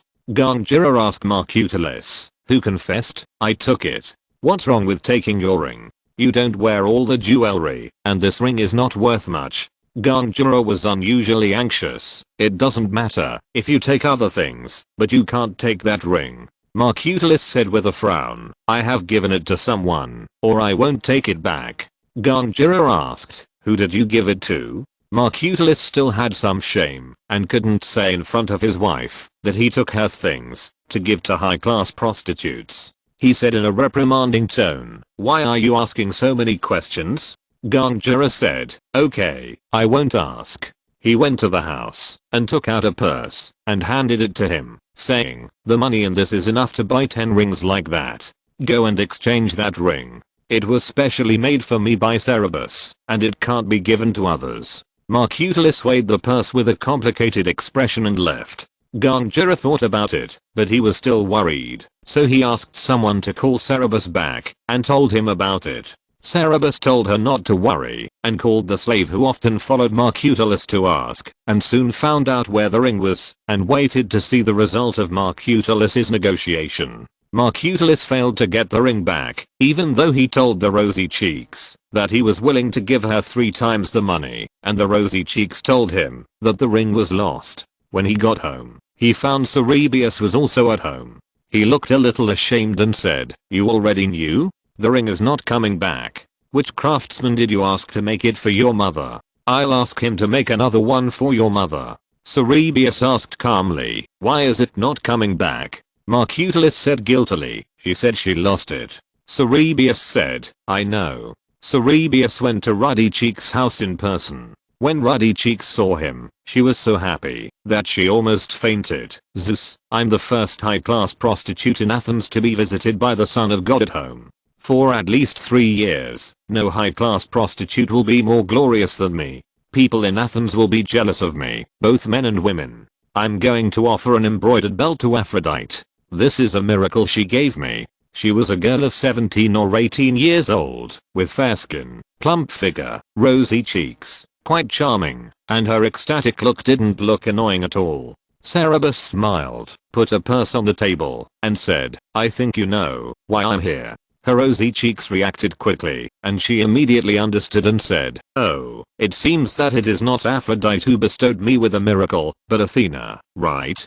She handed a clay tablet to Cerberus, on which was printed the Plato logo and abbreviation printed on a ring face. Cerberus took a look and poured the contents of the purse onto the clay tablet. A dozen gold coins shone brightly. He said, "Yes, you are really smart. That is not an ordinary ring, but it is of no use for you to hold it in your hand. It is just an ordinary ring. It is better to make a smarter choice." The moment Ruddy Cheeks saw the gold coins, her eyes lit up. She immediately reached out to take them. But when she was about to touch them, she changed her mind, stared at Cerberus' face and said, "I can return the ring to you. Not only do I not want the money, I also want to give you a gift." Cerberus asked, "What?" Ruddy Cheeks put down the clay tablet, asked the maiden Cerberus slave to go out, took off her clothes, revealing her beautiful body, and said in a hoarse and seductive voice, "I also want to give you the greatest happiness in the world." Her soft arms wrapped around Cerberus' neck like a snake. Cerberus grabbed her hand quickly and smiled. "Thank you for your kindness, but just give me the ring. No need for the gift." She withdrew her hand in surprise, straightened her chest, and said confidently, "Do you think I'm not beautiful enough?" In the dim light, her skin was so white and tender that it seemed to be glowing. The 2 plump apples on her chest were trembling. Her slender waist was full of hips, and her legs were long, like a witch. With rosy cheeks, she was confident that no man could not fall for her charming body. Every year during the celebration of the Aphrodite festival, when she took off her clothes and walked to the beach in the spotlight, no one was not crazy about her. She glanced at Cerberus' body ambiguously and said, "Oh, you haven't grown up yet, and you don't know what the happiest thing in the world is." Cerberus picked up her clothes and handed them back to her, saying, "Happy things have no attraction to me now, only that ring does." With rosy cheeks, she threw herself into his arms unwillingly, pulled his hand against her warm and smooth chest, and said, "My Adonis, touch me, touch me. I can bring you happiness that you can't imagine. You don't know what you are refusing.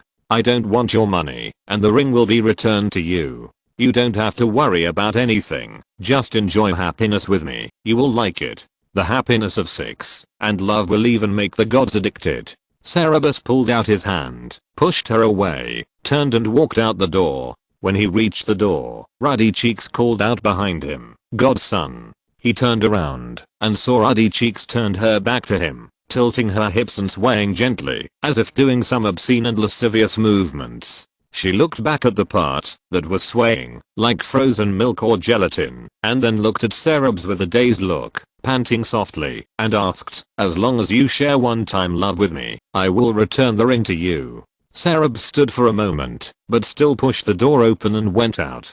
After closing the door with his backhand, he heard Ruddy Cheek's angry screams and the sound of something falling to the ground in the room.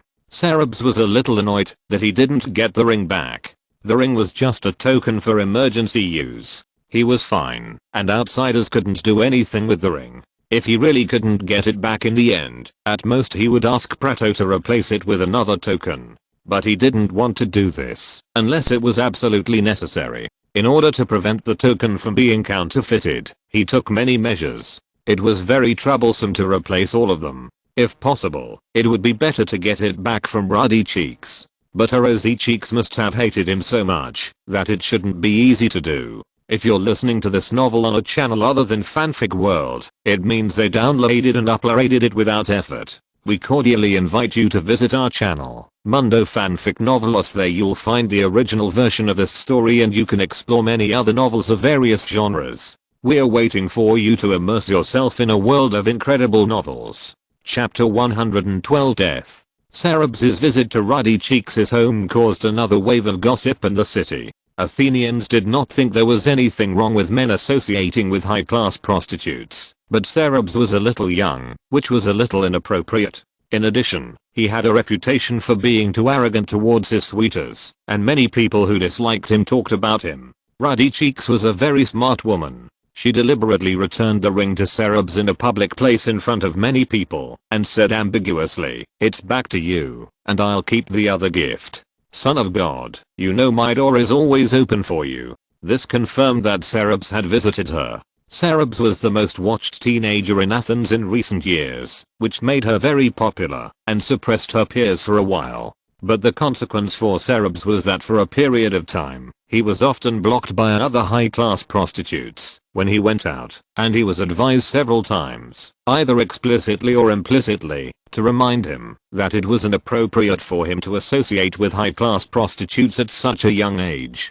Even Aristides had teased him once with a smile. Cerebus did not explain, firstly because it was not clear, and secondly because it was not necessary. At this time, he did not know that this was the cause of his serious crisis. When Ruddy Cheeks was deliberately acting ambiguous with Cerebus, there was a person watching nearby, and that person was Thepus. All Athenians knew how much Thepus was obsessed with Cerebus, and he followed Ruddy Cheeks when she left. After the Ruddy Cheeks found out, they asked with a smile, "Militus poet, what do you want to do with me?" Tibus asked her, "Why did Cerebus give you a gift?" The Ruddy Cheeks smiled charmingly and said maliciously, "I'm a prostitute. Why would a man give me a gift?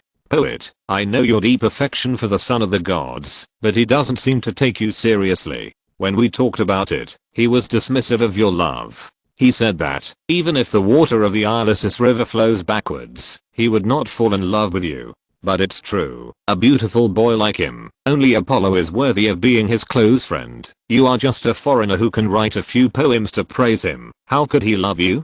Tibus was hit hard, stood there in a daze, and walked away with Ruddy Cheeks. Tibus was not stupid, he believed anyone's words, but no one who fell in love would not worry about gains and losses. He had stayed in Athens for nearly 3 years for Cerebus, and Cerebus still did not respond to his feelings at all. He was originally desperate. Not long after, another incident deepened this despair.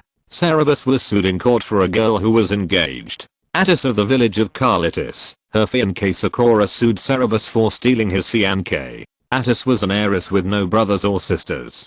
Her father died and all the property was inherited by her. According to the law, she must marry the oldest unmarried man in the family to ensure that the family wealth does not flow out. It was very immoral for Cerebus to get involved in such a marriage. But even though he was criticized by the whole city, Cerebus still did not give up Attis, and asked the most eloquent person in the city to be his attorney, as if he was determined to get her. Tibus was very sad, and found Cerebus, and asked him if Attis was very beautiful. Cerebus did not answer him. Tibus asked again, "First the rosy cheeks, then Attis, and there will definitely be other girls in the future. I have loved you for so long, can't you give me a little response?" This time Cerebus spoke, saying gently, "I'm sorry." Tibus left in despair, and fell ill again after returning. He became sicker and sicker, and died not long after. Cerebus visited Tibus several times when he was sick. Many people persuaded Cerberus to accept his feelings, but Cerberus refused. After his death, Cerberus's reputation was ruined to the extreme. He got a nickname, the man with a heart of stone. He also lost the lawsuit with Cecilus. The court ruled that Attis must marry her fiancé, even though her fiancé was 64 years old, and she was only 14 years old, and required her to marry immediately. Attis committed suicide immediately, after leaving the court and returning home. When Cerberus learned of her death, his anger almost burst his chest. He had met this little girl on the beach more than a month ago. At that time, she was standing on a reef, and wanted to commit suicide by drowning. Cerberus stopped her. She told Cerberus why she did this. Her uncle Cerberus was a disgusting old pervert. He was over 60 years old, and often bought young slave girls in their teens to play with. Several of the young slave girls he had played with died. Her father died. According to the law, she had to marry her uncle. She was so scared that she would rather jump into the sea and drown than marry him. She told Cerberus some disgusting things that Cerberus had done. Cerberus originally had a wife who was still very young, only in her 30s. After Dia's father became seriously ill, Cerberus suddenly drove his wife back to her parents' home one day, saying that she was not chaste, and disbanded the marriage with her. Since then, Cerberus often went to her house, saying that he was visiting her father, but every time he saw her, he would look at her with a terrible look, say some ambiguous words to her, and once tried to put his hand into her clothes. She told her father that she didn't want to marry Kikoris, and her father was helpless. After her father died, Kikoris came to propose marriage immediately. Her mother couldn't refuse, and could only hug her and cry. She was too scared. Cerberus took her back to his home, and tried to help her. After verifying what she said, he asked many people, but no one had a solution for this situation. Although Kikoris's behavior was shameless, according to the law, Attis had to marry him. Cerberus couldn't bear to see a little girl go to such a desperate situation, so he suggested that Attis give up her father's property and try to win the freedom of marriage. Attis just wanted to get rid of Kikoris and was willing to pay any price and agreed. But Kikoris coveted not only wealth, but also people. Of course, he didn't want to, and asked for the wedding to take place immediately. Since being rescued, Attis has been hiding in Cerberus's house, because Kikoris can move freely in her house, and who knows what he will do. Kikoris asked Cerberus to hand Attis over to him, but Cerberus ignored him, and filed a lawsuit in court. Cerberus asked the best debater in Athens to help him fight the lawsuit, but he still lost the lawsuit. In fact, before going to court, Cerberus and Attis had discussed the worst possible outcome, but he also hinted to Attis that she didn't have to despair, even if the result of the lawsuit was not satisfactory, and he could arrange for her to secretly leave Athens. Attis's family was considered wealthy. Although her mother was cowardly and incompetent, and could not protect her daughter, she came to Cerberus's house several times to see her, and gave her a lot of money. If Attis left Athens, although she could not take away the family's fixed assets, taking away the floating assets would be enough for her to live. In the past 2 years, Plato has had some power in several nearby city-states such as Corinth, and could take care of her. Maybe she didn't live as comfortably as in Athens, but at least it was a way to survive. But maybe the outside world was still too scary for her, so she chose death. Chapter 113 Changing Maps. The marble statue of a girl standing in front of the tomb had a sad expression, like the embodiment of the sorrow of the two mourners who were sleeping there forever. The mourners left one after another, including Odysseus' mother. The poor woman fainted from crying, and was carried away. Aristides was still standing there with Cerberus. He looked at the handsome boy's cold profile staring at the tomb, sighed silently, and said, "Don't be sad, Cerberus, you have tried your best. This is the arrangement of the goddess of fate." There was a chill in Cerberus' voice. "This is not the arrangement of the goddess of fate. This is a tragedy caused by the shameless desires of the pervert and the ruthlessness of the citizens." He and the procurator did not go to court without any preparation. Although the little slave girl who was played by Kikoris and was still alive could not be found to testify, they got a list of all the dead slave girls. Kikoris also had the bad habit of visiting prostitutes. They also found some prostitutes he had abused to testify in court, proving that he took pleasure in abusing young girls and was cruel and inhumane. However, the citizens of the people's jury were willing to pardon the crime of the high-class prostitute because of her beauty, but were unwilling to pity an innocent little girl just because they were worried that the wealth would flow out after the opening, forcing her to commit suicide in despair. Among the 500 jurors, only more than 30 were willing to let Oedipus go. He regretted that he should not have overestimated himself, nor should he have failed to notice the fear of the outside world of a little girl who had been kept at home since childhood.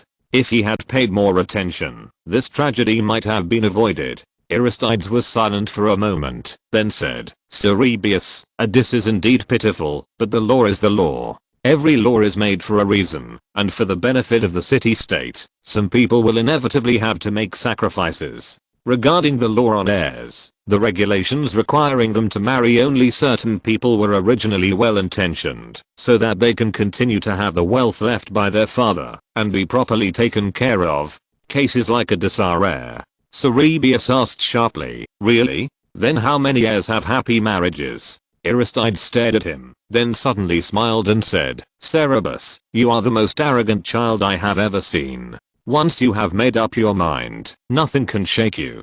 No matter how many people criticize you, it cannot change your will, and no matter how enthusiastically you are admired, it will not make you lose your way. You are too smart, and I have never seen anyone smarter than you. But you are too young, and I have always been very worried about you, because the most terrible thing is that smart people make mistakes. But today I suddenly stopped worrying. Leave Athens for a while, you will not change your will, and the Athenians will not understand you. If you go on like this, both of you will suffer. Leave Athens for a few years and travel to other city-states. When you come back, you will have a new understanding of the city-state. By then, the city-state will be able to get to know you again, and I believe you will not be disappointed in each other. The olive groves and vineyards on the rolling hills, our green wildflowers are blooming on the ridges and roadsides, and farmers can be seen working in the fields from time to time. The sound of horse hooves clattered as Cerebus walked on the winding mountain road. The sun was shining brightly, and the breeze was blowing. The depression in Cerebus' heart could not help but dissipate a lot. Aristides was very active. After suggesting that he leave Athens for a few years that day, he soon found a good opportunity for him. Every year, Athens would send envoys to Delphi to worship Apollo. This year, the time had just come, and Aristides, the envoy to Delphi, recommended him. Plato had already established a firm foothold in Athens in recent years. Cerebus was shifting the focus of his business overseas. In fact, he had plans to leave Athens, but that was to leave as a businessman. Delphi was the center of the Greek world, and the Temple of Delphi had an unparalleled influence on all Greek city-states, both politically and economically. The Temple of Delphi not only influenced the political situation of all city-states, but was also very rich. It was engaged in financial business, providing commercial loans to merchants and war loans to city-states. As a businessman, Cerebus would inevitably have to deal with Delphi sooner or later. Aristides recommended him as an Athenian envoy to Delphi, which was an excellent opportunity, because the level of people that could be contacted by an envoy of a large city-state to Delphi was definitely different from that of an ordinary businessman. This time, Athens sent a total of 5 official envoys to Delphi: Cerebus, 1 priest from each of the 2 priest families of Eumolpus and Crixus, and 2 city-state officials who escorted the sacrifices. Although there were only 5 of them as official envoys, each of them brought 3 or 4 slaves, plus the public slaves sent by the city-state to transport the sacrifices. There were 40 to 50 people in the group. They escorted livestock, food, gold and silver utensils, armor, etc. to be sacrificed. The mountain road was rugged, and they walked very slowly. It was estimated that it would take at least 5 days to reach Delphi. They came to a steep uphill road. Everyone else got off their horses and led their horses up the mountain with great effort. However, the grey horse ridden by Cerebus, ran up lightly with his master on his back. Standing at the top of the slope, he looked back at his fellow horse and called out Herod with pride. Cerebus touched its neck lovingly. Antiphons, the official who was at the end of the team, saw this scene and said admiringly, "What a good horse." The son of God has good riding skills. The horse is relaxed and stable when walking on dangerous roads. They should be allowed to participate in the next Olympic Games. Maybe they can win a championship. Another official Pausanias said intoxicatedly, "This horse is so beautiful. The person is even more beautiful. I finally understand why Tebus gave his life for him." Gray's fur is smoky gray, like a dark green mountain covered with mist, but his mane and tail are light and almost white. His limbs are agile and graceful. The way he neighs against the light is indeed beautiful, like an elf. The Cerberus on its back was 16 years old this year and already looked like a young man. Even the most picky person would have to admit that, if the gods appeared in the world as a teenager, they would probably look like him. And Tiffin reminded him, "It's a pity that Adonis' heart is made of stone. Nothing can move him. Don't repeat the tragedy of Thebes." Pausanias calmed down a little and said regretfully, "It is said that the son of the gods fought the lawsuit with Sicurus because of love, but I don't think so. After the unfortunate death of Odysseus, the anger and sadness of the son of the gods were not the anger and sadness of losing his lover. The rumors about rosy cheeks and him were rampant, but there was no news that he went to find rosy cheeks a second time. He didn't take any male suitors seriously, nor did he take any female suitors seriously. I really don't know what kind of person can move the heart of the son of the gods. Is it only his own reflection in the water?" And Tiffin laughed and said, "It's really possible."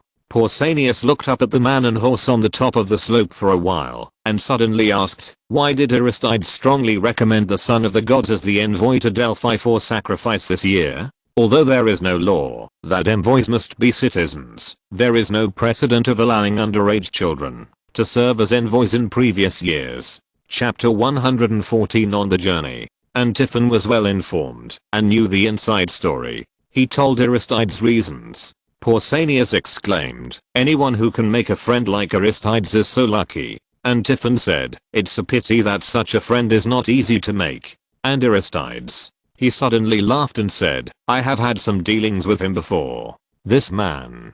Do you know the story of Myronides and I arguing over the purchase of a cow? We were arguing on the street that time and asked for justice, and we happened to ask Aristides. You also know that I used to think he had a weird temper. Except for festivals and going to the stadium for exercise, he never participated in other social activities. I said he was unkind. Myronides told him first how many bad things I said about him. Guess how Aristides answered?"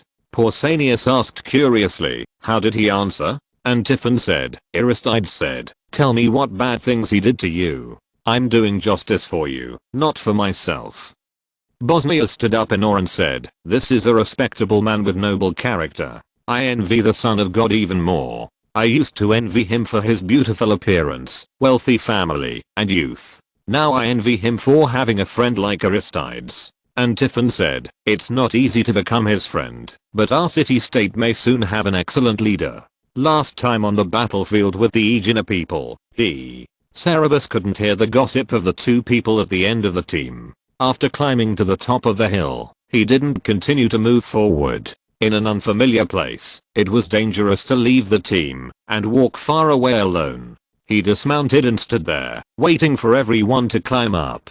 The second person to climb to the top of the hill was Phaedo, an employee of Plato and a friend of Cerberus. Phaedo was originally a slave. Cerberus saved him once, when he was a child. After that, he experienced some troubles. Cerberus helped him regain his freedom and he went to work in Plato. He is very smart and has a keen eye for numbers. None of the employees trained by Cerberus can match him.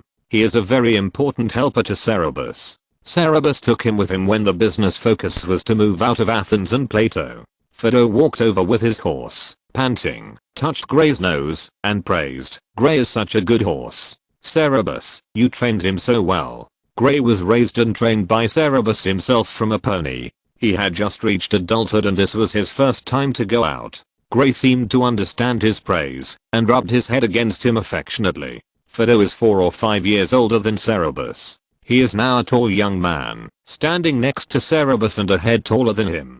In the past few years in Plato, he washed away the traces of timidity and decadence left on him by his slave life, making him confident and calm, and his demeanor is no less than any son of a well-born and famous family. In fact, He should have been a nobleman, but it was a trick of fate that made him a slave. Cerberus said, "Thank you. How is Black Hawk?" Black Hawk was the name of the black horse that Feder was leading. Cerberus lent it to him. Feder turned around and touched Black Hawk's neck lovingly, saying, "Black Hawk is very obedient and walks very steadily." Cerberus said, "If you ride well, I'll give Black Hawk to you." Feder said in surprise, "It's too expensive. I can't accept it." Cerberus said, "Take it. In the future, our business will have to travel to various city-states. It will be inconvenient without a horse. This is for you.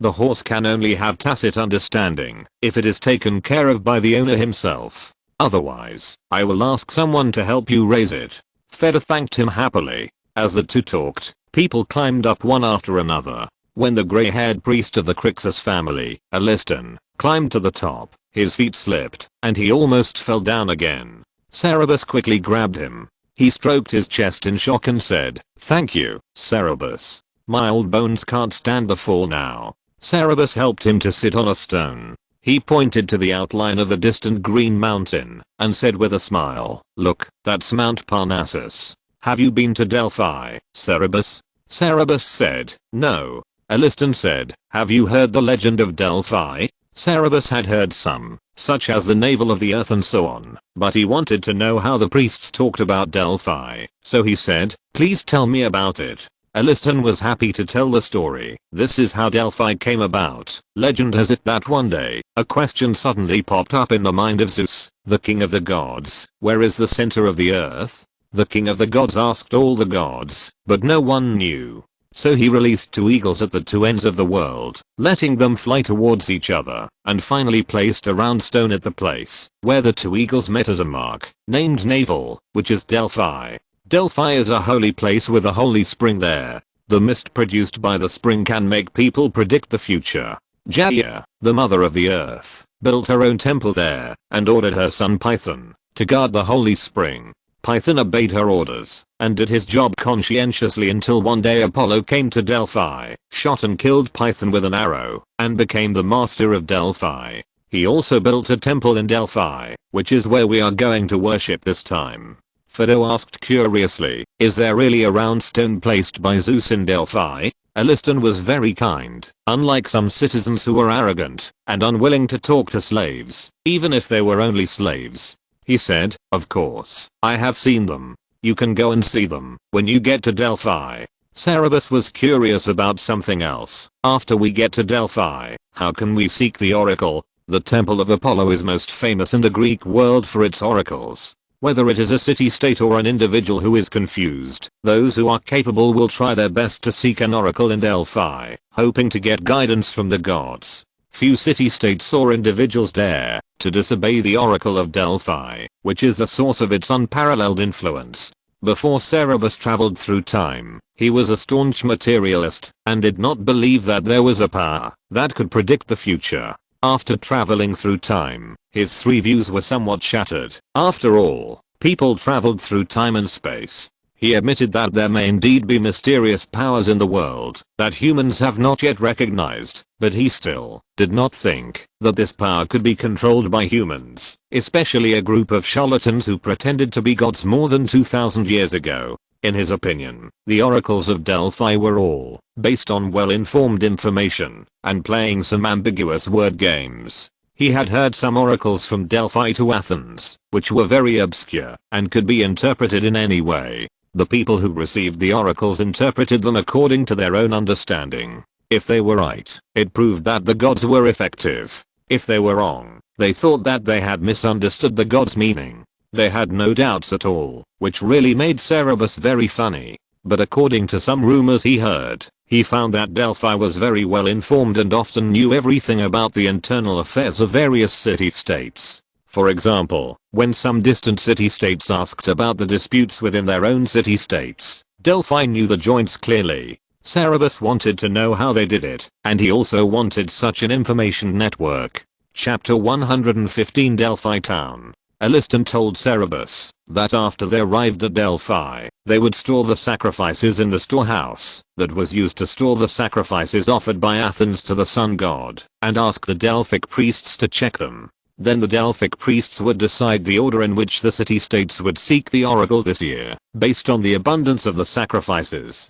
The Temple of Apollo would not accept requests for oracles for the 3 months of winter every year, because according to mythology, Apollo would visit the far north during these 3 months, and would not return until the Apollo month of the following year, on his birthday, May 21st of the Gregorian calendar. According to custom, in the Apollo month, envoys from the city-states would bring sacrifices to Delphi, offer sacrifices to Apollo, and ask about the luck of the year. Some city-states would also ask about particularly important public affairs that had accumulated during the winter and needed the guidance of the gods. The order of the oracle was very important this time, because the sacrifices that each city-state could offer were closely related to the strength of the city-state. Large city-states could naturally offer more generous sacrifices, while small city-states could not offer so many things.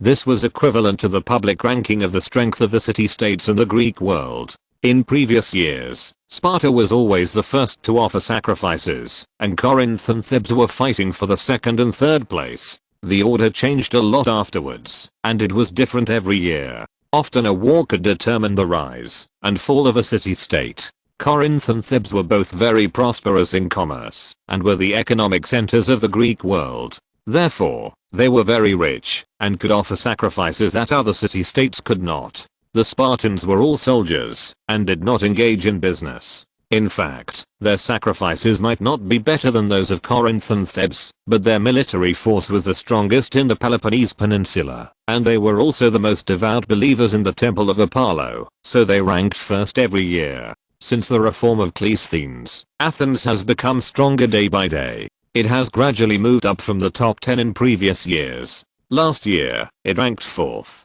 But this year, the Citizens' Assembly has higher expectations. They hope to be ranked before Thebes. Thebes is located in the north of Athens, and has a grudge against Athens. The reason is that about 20 years ago, a small city-state called Plataea in the southwest of Thebes was always bullied by the Thebans. Unable to bear it anymore, it sought refuge in Athens. Athens and Thebes went to war, and included Plataea in their sphere of influence.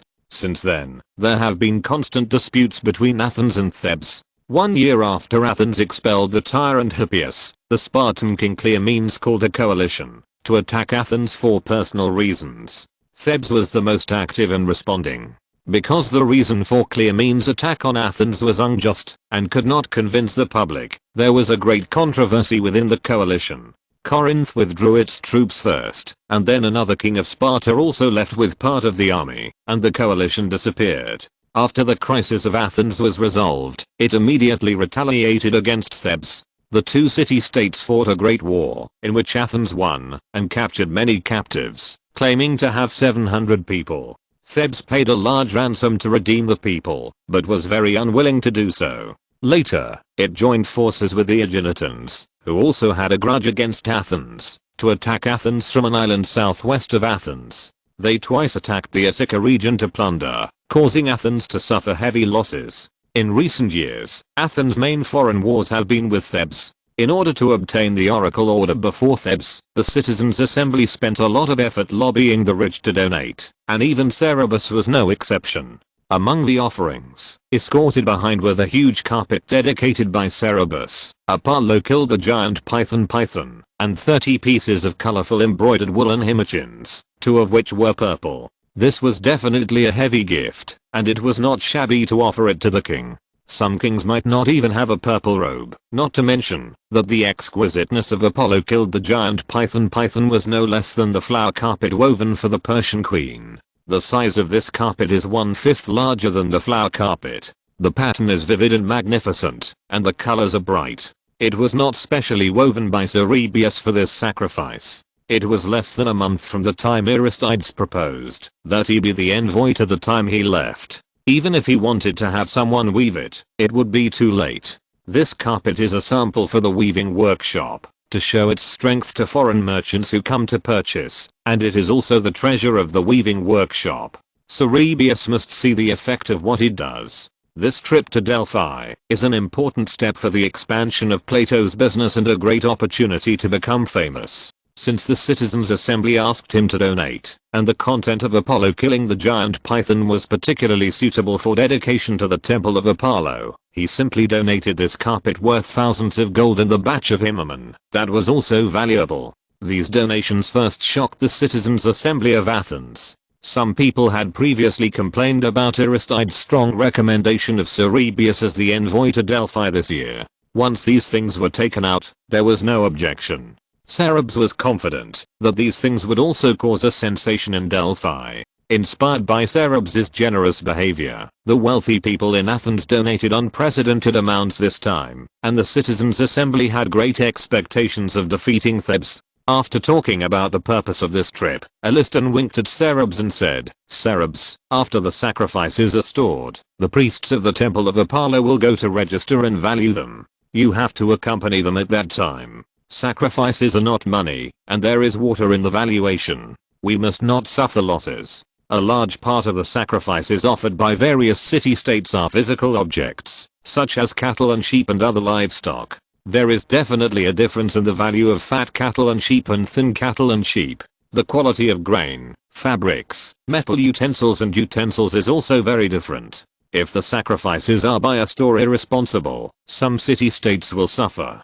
Compared with the two priests, Cerebes is young, but he is a businessman after all, and he must know more about valuation. There was another point that Aliston did not say clearly. Cerebes' appearance was really advantageous. Anyone who faced a young man like Cerebes would generally give him some leniency. Cerebes did not refuse. Since he was an envoy, he had to do something. He did not intend to stand by and watch. After crossing mountains and ridges, sleeping in the open air, they arrived at the small town of Delphi at the foot of Mount Parnassus 4 days later. It was only a few kilometers from Delphi to the temple of Apollo.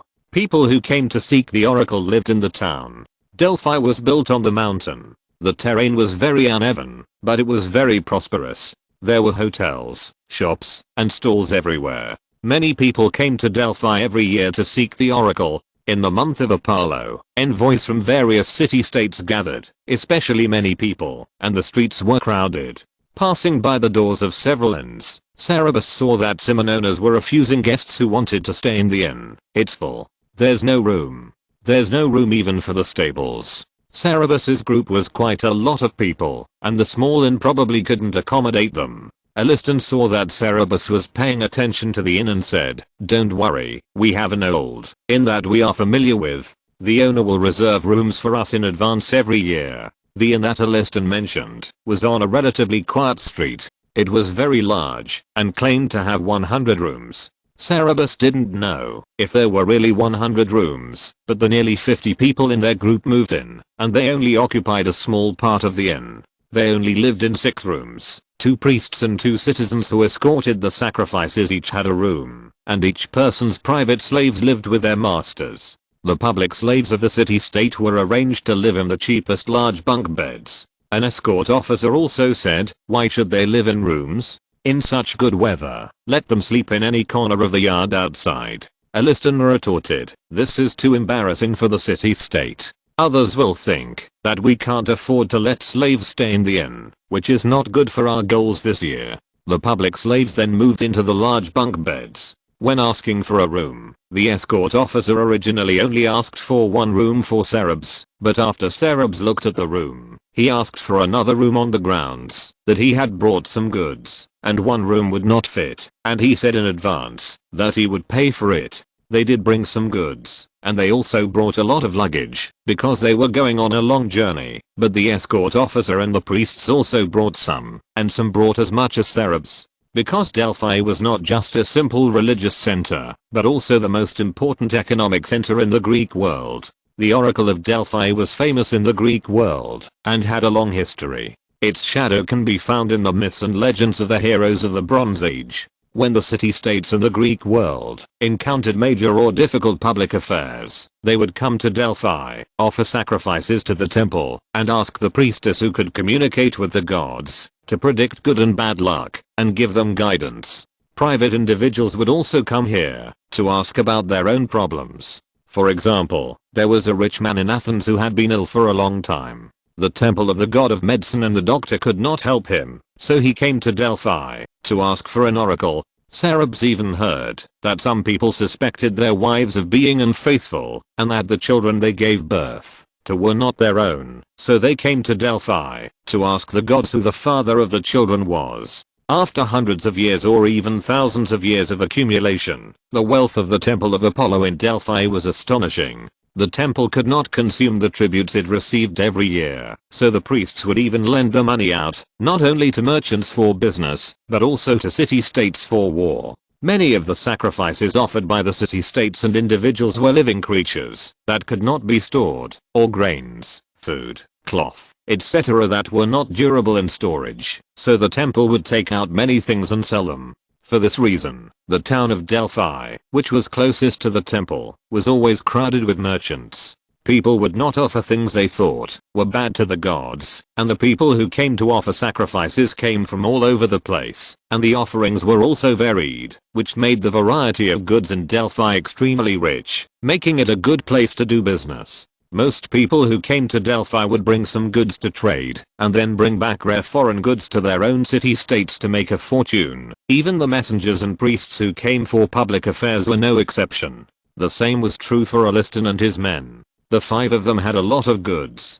Although they had booked the best guest room in the hotel, there was only one bed in it. If they put the goods in, the slaves would have to sleep on the floor at the door. Cerberus didn't want his people to sleep like that. An escort officer had been very enthusiastic to remind Cerberus that his goods only needed one room, and he was planning to let his slaves help him put them in. But when he saw that Fido didn't know what he was thinking, he smiled obscenely and stopped talking. Chapter 116 Sorting. Cerberus didn't notice his expression, put down the luggage and goods, and left 2 people to guard the room. They couldn't rest yet. The inn couldn't hold the city-state's sacrifices. The town was not far from the warehouse. They had to go directly to store the things in the warehouse. There was only a winding mountain road from the town to the temple, known as the Sacred Road, and the warehouses of various city-states were scattered beside the Sacred Road. Cerberus and others escorted the sacrifices to the warehouse. There were people coming and going on the Sacred Road. Some were priests of the temple, and some were messengers from other city-states who also went to store sacrifices. Although the Sacred Road was wider than the mountain road they came from, and some places were paved with stones, it was not very wide. People driving cattle, sheep, and horses met on the narrow road, and would be squeezed together if they were not careful. The warehouse in Athens was at a turning point. It was a mud house with an area of about 35 square meters, and the door was locked. After arriving here, a priest and some slaves were waiting next to the warehouse. Aliston, Cerberus, 2 city-state escort officers, and slaves driving cattle and sheep and other living creatures continued to walk towards the temple. The livestock could not be stored in the warehouse, and they had to be handed over to the temple today. The key to the warehouse was also in the hands of the temple priests. They had to get the key first, before they could store things in the warehouse. A dozen miles of mountain roads were a piece of cake for a group of big men. Even if they drove cattle and sheep, they would arrive in a short time. As they walked on the road, Aliston introduced to Cerberus which city-states they passed by. These warehouses were built by each city-state, some large and some small, with different building materials and styles. The warehouses of the powerful city-states were large and made of good building materials, while those of the weaker city-states were much worse. The warehouses in Athens were relatively small, probably because they were built earlier. The temple was located at the foot of a cliff halfway up the southern slope of Mount Parnassus. When they arrived at the temple, the slaves were watching the livestock outside, while Ariston took Cerberus and the escort officer to find a familiar priest. 4 days later was Apollo's birthday, and the celebration was very grand. The temple was making intensive preparations, and everyone was very busy. Aliston found a tall, white-bearded old priest in the back hall, who was surrounded by several people talking. He waited until everyone left, before stepping forward and saying, "Eudoxus, my friend." The old priest hugged him affectionately and said loudly, "Aliston, my old friend. It's been several years since we last met. I saw you a long time ago, but I was too busy to catch my breath just now, so I can only talk to you now. Why are you the one delivering sacrifices to Athens this year?" Elistan patted him on the back and said, I came to see you old friends. In a few years, I will be too old to come. The old priest said, don't say that, old buddy. You can come for at least another 100 years. Elistan introduced 2 escort officers and Cerberus to him and asked, Eudoxus, are there many people queuing up to store the sacrifices today? I don't know if we can get in. We brought a lot of cattle and sheep. If we can't, it will be troublesome to spend the night. When Elistan introduced Cerberus, he mentioned his miracle when he was a child. The old priest seemed to have heard of him. He looked him up and down and praised him. Then he patted Elistan on the shoulder and said, old man, you are here, how can you not be in line? He called a young priest and said, Carito, this is the messenger from Athens, you go and collect their offerings. The young man was very handsome, with a tall and slender figure, deep facial features, black and curly hair, and wearing a snow-white linen hedonism with elegant folds carefully made. He was a typical Greek handsome man. He said a little surprised, Eudox, I'm not responsible for collecting offerings. Elistan smiled and said, I know. But my old friend is here today, I have to give him a convenience. You go and collect it, I will tell Cleopas, it's okay. Cleopas was the person in charge of collecting offerings this year. Eudoxus was a very powerful person in the temple. After he said that, Carito took Cerberus and 2 escort officers to get the key to the warehouse and collect the offerings. Elistan stayed to reminisce with his old friend. They received the keys, and Carito first counted the number of cattle and sheep outside the temple, and then classified them according to their strength, fatness and thinness, marked them with from Athens, and asked the temple shepherd to drive them away. After that, the 4 went to the Athenian warehouse. When they arrived at the warehouse, Carito opened the lock. The Athenians showed him the sacrifices one by one, and asked him to write them down on expensive papyrus, before putting them into the warehouse. When showing the huge carpet of Apollo killing the giant python, the carpet slowly unfolded among the green mountains and green waters, and not only Carito, but also all passers-by were stunned. The soft and heavy fabric pattern was so lifelike, that it was shocking. The handsome Apollo stood on the cliff with a full silver bow, and a golden arrow on the bow, pointing at the giant python that crawled out of the dark cave with a stream flowing. The huge body of the giant python was coiled on the rock in circles, with its bloody mouth open, and it was hideous and terrifying. Carito was stunned for a long time before he stammered, it's not that there are no carpets in the temple of Apollo.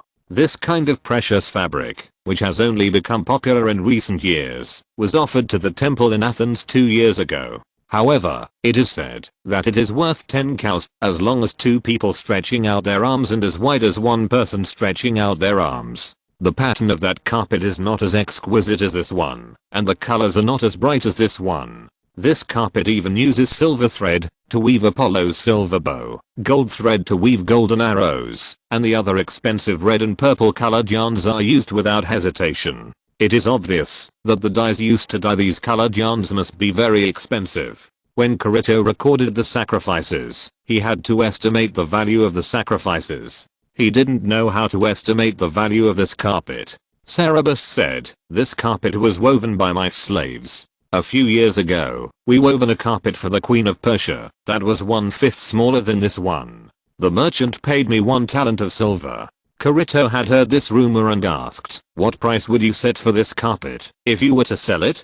Cerberus said, I would set the price at 150 mini. The larger the carpet, the harder it is to weave. The material used for this carpet is more expensive than that one, and the pattern is more exquisite. I will not sell it for less than this price. Hearing this price, even the people in Athens were surprised. They all knew that such a large and exquisite carpet must be worth a lot of money, but they didn't expect Cerberus to be so bold to ask for such a price. 150 mini. In some years, the entire festival of the Temple of Apollo did not cost so much. The escort officers and others looked at Carito nervously, worried that he would not admit that the carpet was worth this price, but Carito stared at Cerberus for a moment and said, I think this price is very reasonable. I will write it down. But you also know that I'm not the official person in charge of collecting sacrifices. Such a valuable item will definitely be revalued by the official collector. Only if he admits it, it will be useful.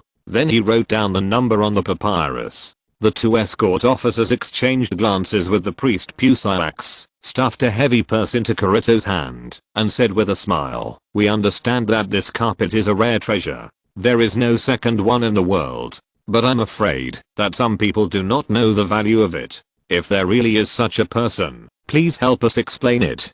Collecting sacrifices is a lucrative job. When each city-state estimates the sacrifice, it will give some benefits to the appraiser, hoping that he can estimate the price a little higher, or at least not be deliberately underestimated. In previous years, there were cases where messengers gave large bribes to the person who valued the items, so that their city-states were ranked before the city-states with more generous sacrifices in the order of seeking the oracle. When they came to the warehouse, when there was no one on the road, the escort officer Antiphons had already stuffed a purse into Kirito's pocket, and Kirito accepted it generously. That was a routine favor, and this time he stuffed money again in the hope that he would help out if there was an accident. Kirito thought about it, accepted the purse, and said, "I will do my best." The escort officer and others were very happy to see that he accepted the purse and continued to estimate the price of the remaining sacrifices and put them in the warehouse.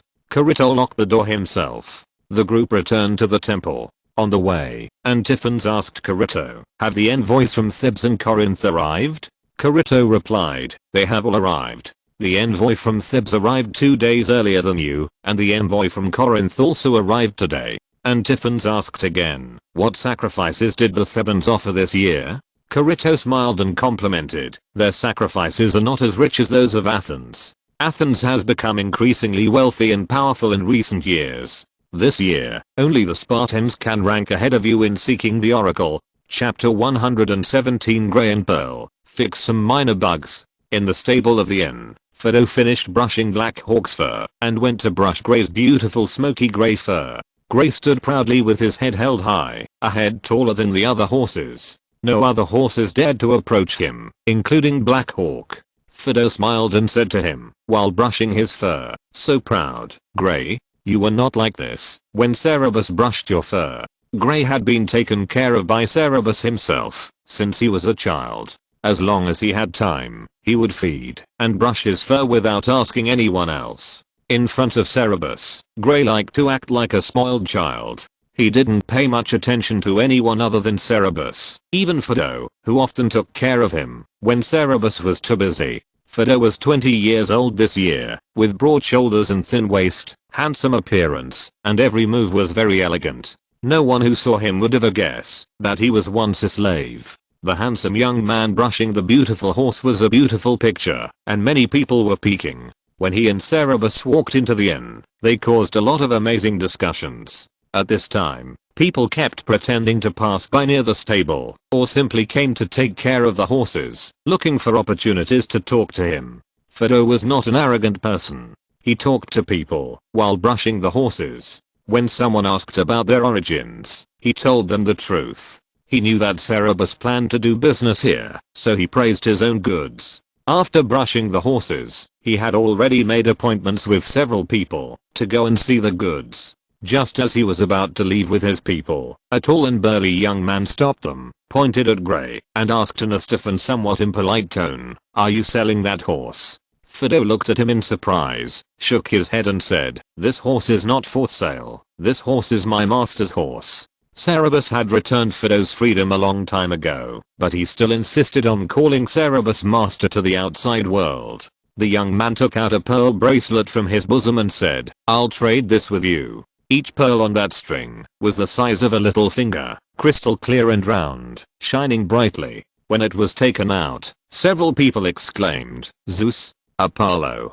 Pearls are not easy to obtain. It is said that they are drops of water that rolled down from the body of Aphrodite, the goddess of love and beauty, when she took a bath. Only warriors with the best swimming skills can get them from the deep sea. In Athens, a pearl that is only half the size of these pearls is worth 1 gold coin. The larger the pearl, the more valuable it is. What is particularly rare is that the pearls in this string are all of similar size, and it is almost impossible to estimate their value. Gray is a rare good horse, but his value is definitely not as good as this string of pearls. Fido said, "Please wait a moment." He washed his hands in the horse drinking trough, dried them on his clothes, carefully took the string of pearls, and looked at them for a long time. After making sure that they were genuine, he asked, "My master's horse is not for sale, but I want to buy your pearls. I wonder if you are willing to sell them?" The young man frowned, took back the pearls and said, "I only want the horse."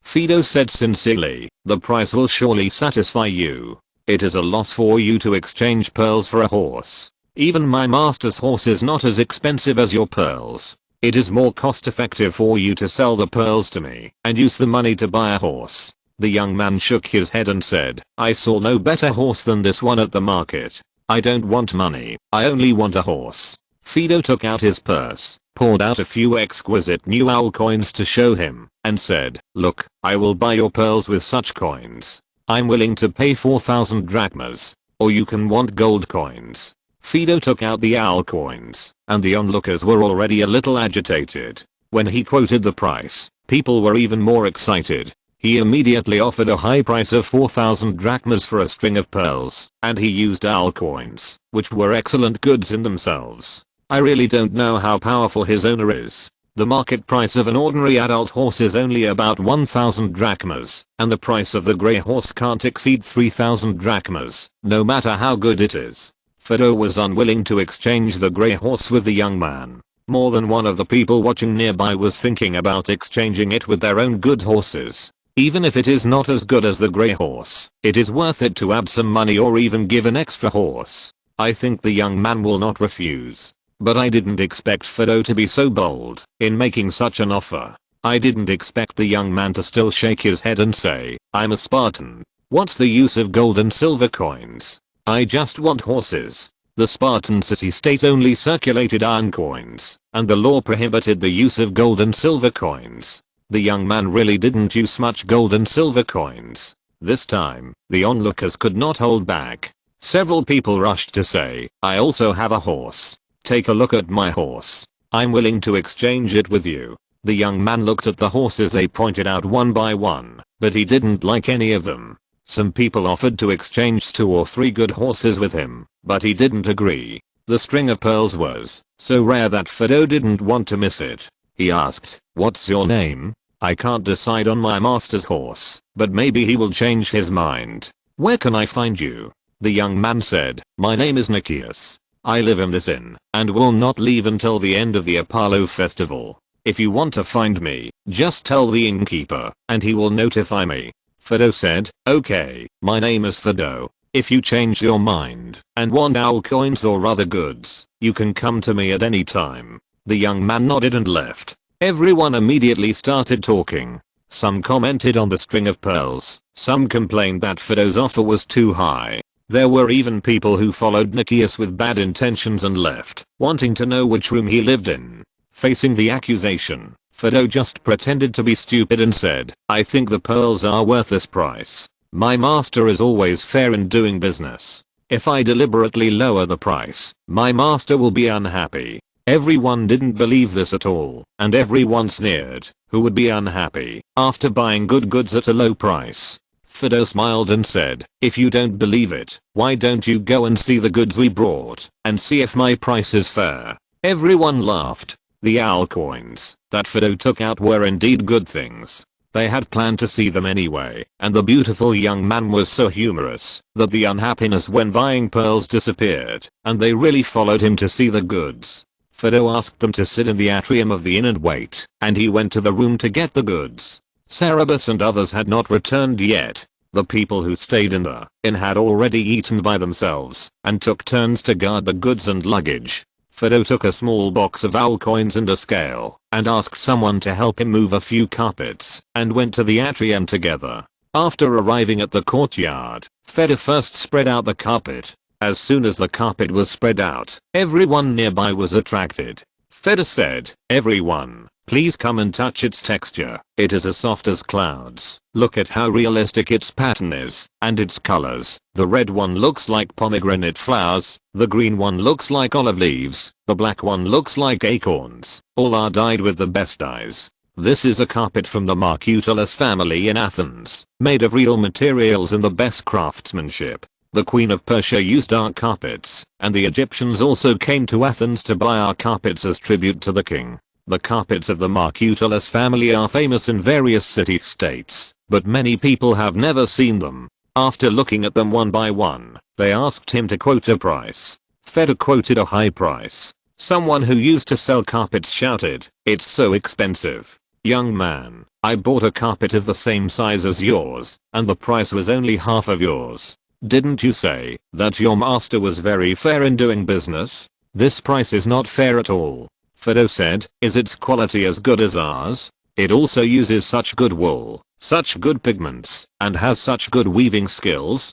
The man said, "It's not as good as yours, but it's not much different." Fedor laughed and said, "You get what you pay for. I don't believe that a carpet like ours can be half the price of ours. The difference between good dyes and bad dyes alone is the price difference. If they really use the same things as us, they will lose money if they sell it." The man bargained, "I didn't say you should sell it that way, but please make it cheaper. This price is too expensive." Fedor asked, "How many do you want?"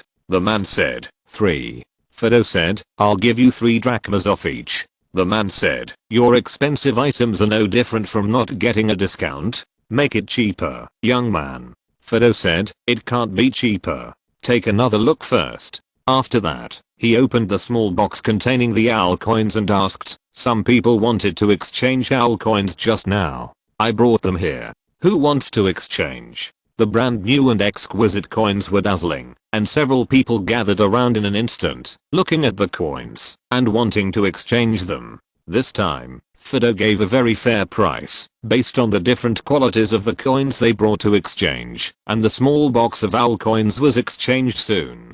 People who were originally looking at carpets thought that the carpets were expensive, but when they saw how he exchanged owl coins, they suddenly didn't think the carpets were expensive, but instead thought that they might be worth the price. Chapter 118 Buying Pearls. When Cerberus returned to the inn, he saw his own carpet spread out on the ground in the courtyard, and Fedor was negotiating with someone enthusiastically. He had made a deal so quickly. When he walked in, Fedor pointed at him and said happily, "Look, that's my master." Cerberus's age was very deceptive. People who saw him thought, "He is so young, no wonder he is so honest in business." Someone who was more capable of making decisions came, and those who bargained with Fedor turned to him, hoping to get a lower price. Normally, Cerberus should have lowered the price a little bit at this time, and the deal would probably be done. However, Cerberus did not want to haggle with others over drachmas, so he smiled and said, "The price Fedor quoted is already very fair. It can't be any cheaper.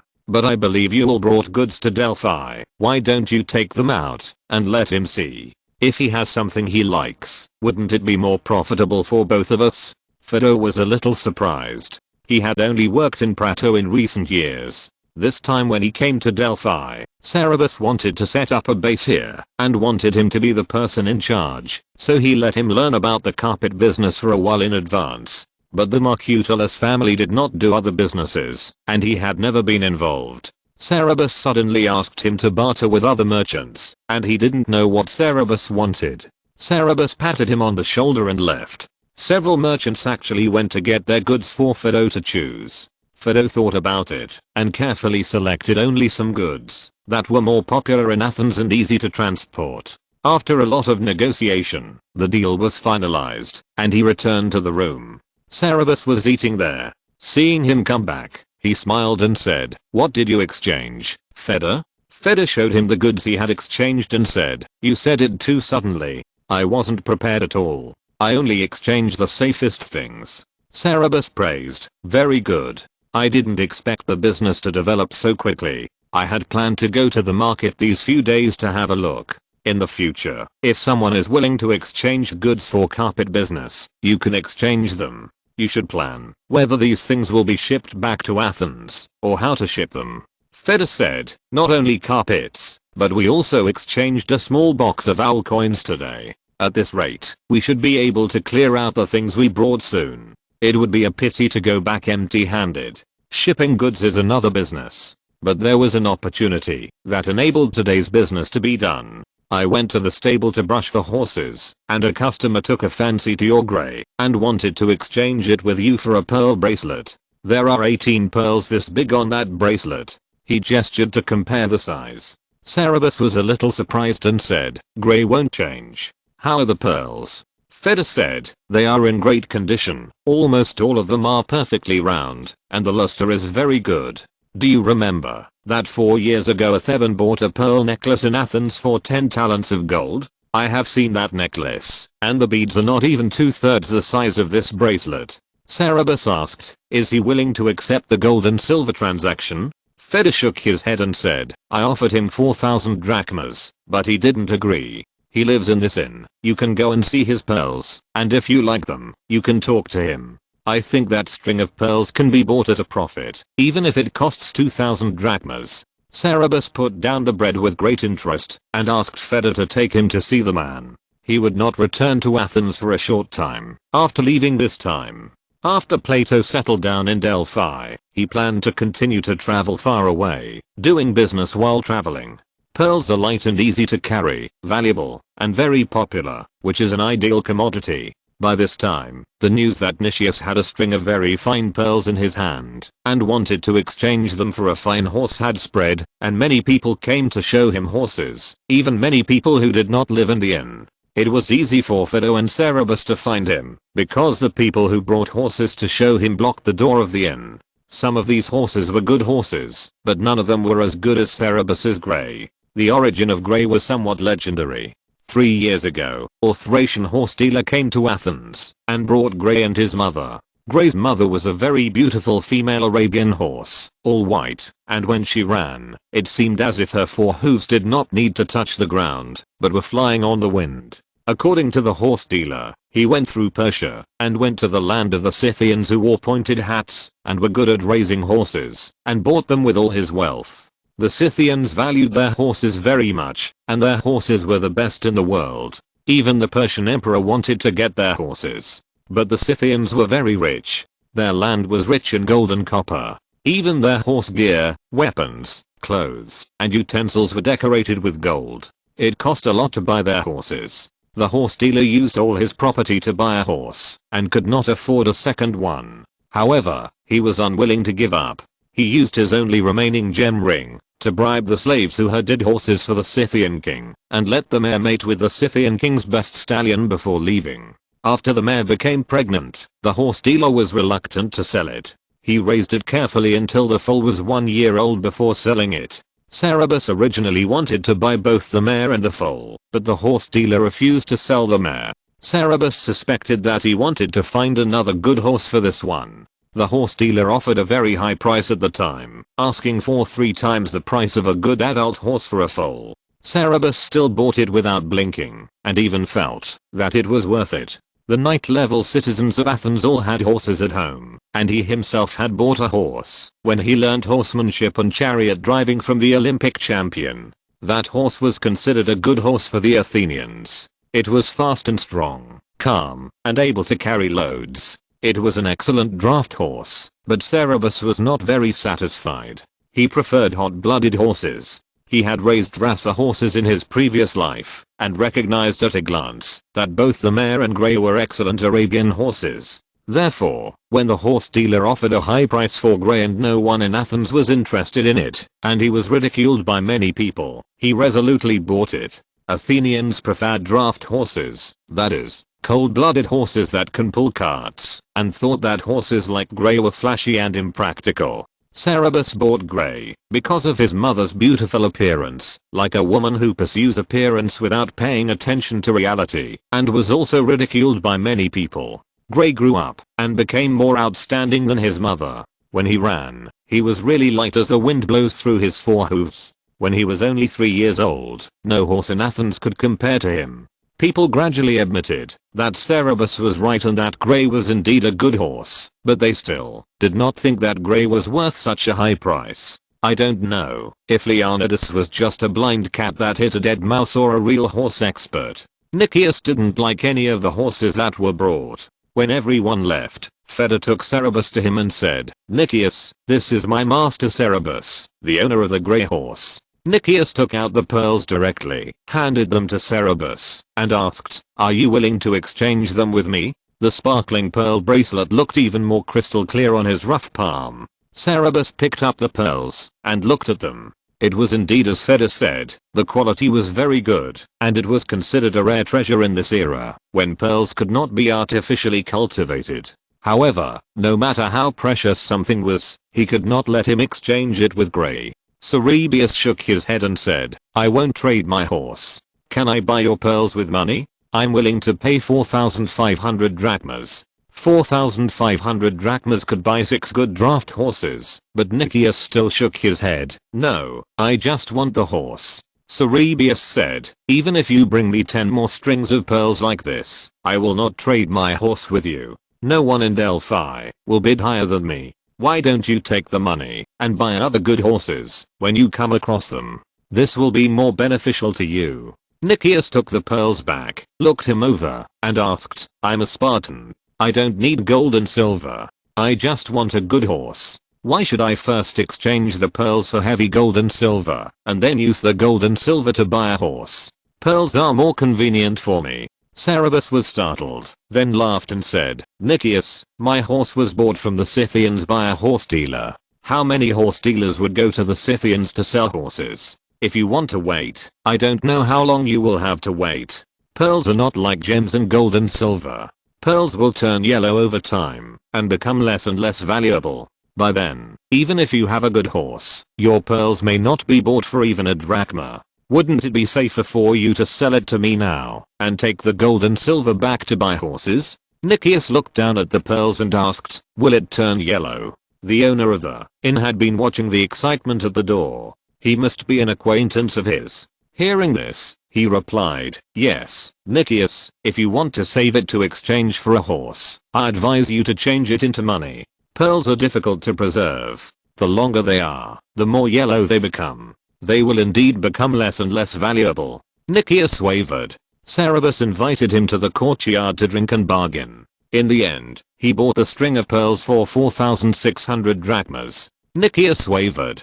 Cerberus invited him to the atrium for a drink, bargained, and finally bought the pearls for 4,600 drachmas. If you're listening to this novel on a channel other than Fanfic World, it means they downloaded and uploaded it without effort. We cordially invite you to visit our channel, Mundo Fanfic Novelos. There you'll find the original version of this story and you can explore many other novels of various genres. We're waiting for you to immerse yourself in a world of incredible novels. Chapter 119 Colleagues.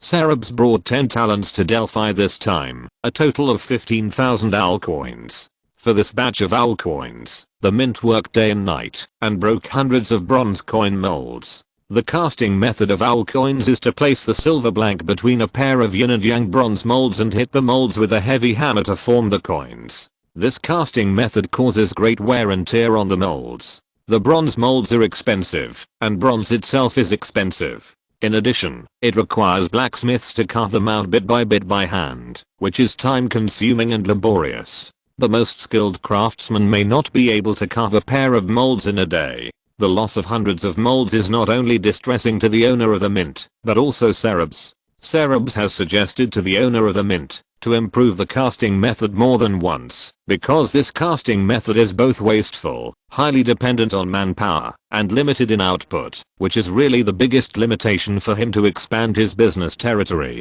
Cerberus' ambition is to control the issuance of currency in the Greek region. Not only does he want to open a bank, he also wants the Greek region to use his currency uniformly. He hoped that the mint could make smaller and larger denomination coins more exquisite and popular, but the current situation was that the mint could not even keep up with the supply of 4 drachma owl coins. The owner of the mint was also very anxious. The money piled outside the door was within reach, but he could not make money. Anyone would be anxious. He was originally a goldsmith. Not only did he find a way himself, but he also went against his stingy nature and offered a large sum of money as a reward, declaring that whoever could come up with a way to improve efficiency would be rewarded. But technological innovation is not that easy. There are also craftsmen who have come up with some tricks to improve efficiency, but the production capacity has not increased by leaps and bounds, which is far from what Cerberus required.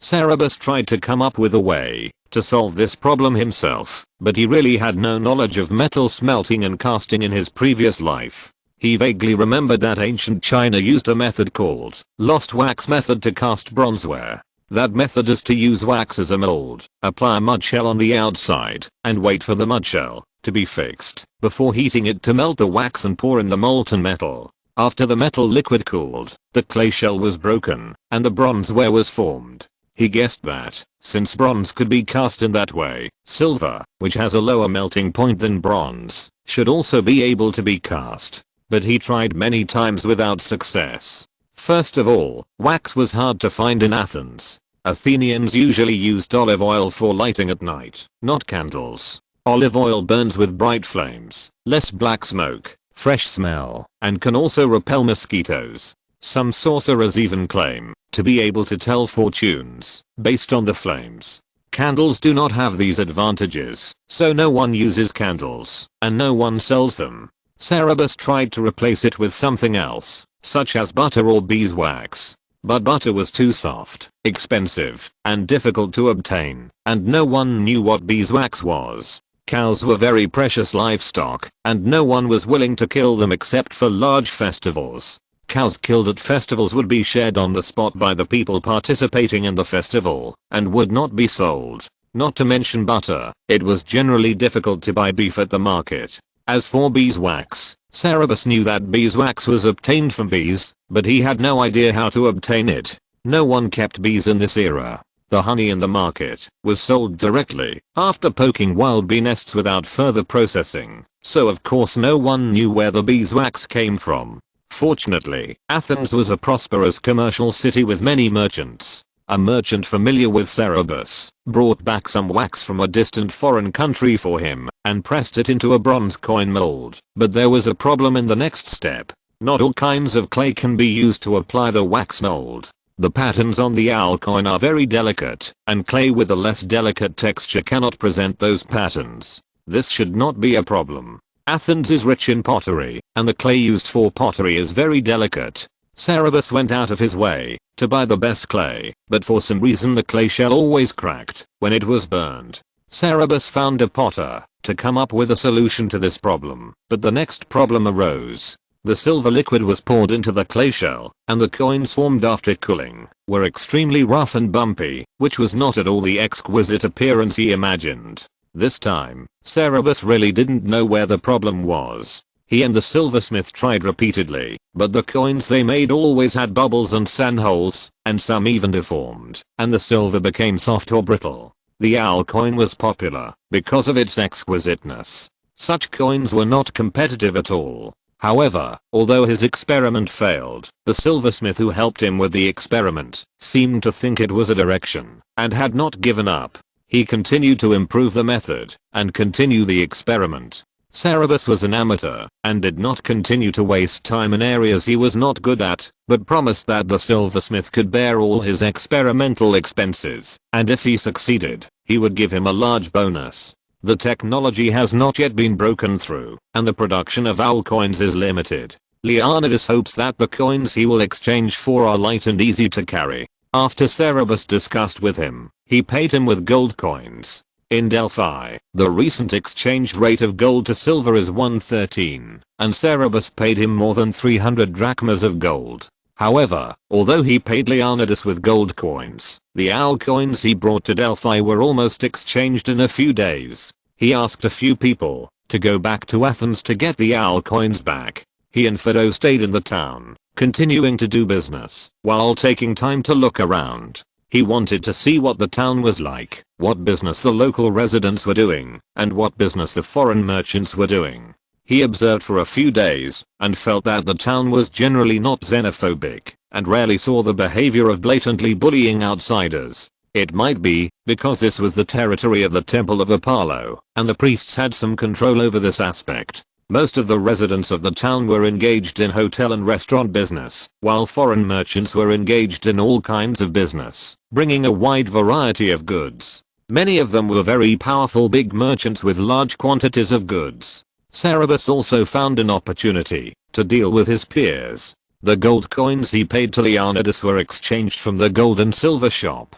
Unlike Athens, Delphi had no coin exchanges, and the gold and silver shop assumed this function. In addition to the gold and silver shop, there was also the temple. Although the temple did not exchange coins, it would lend to sea merchants and city-states.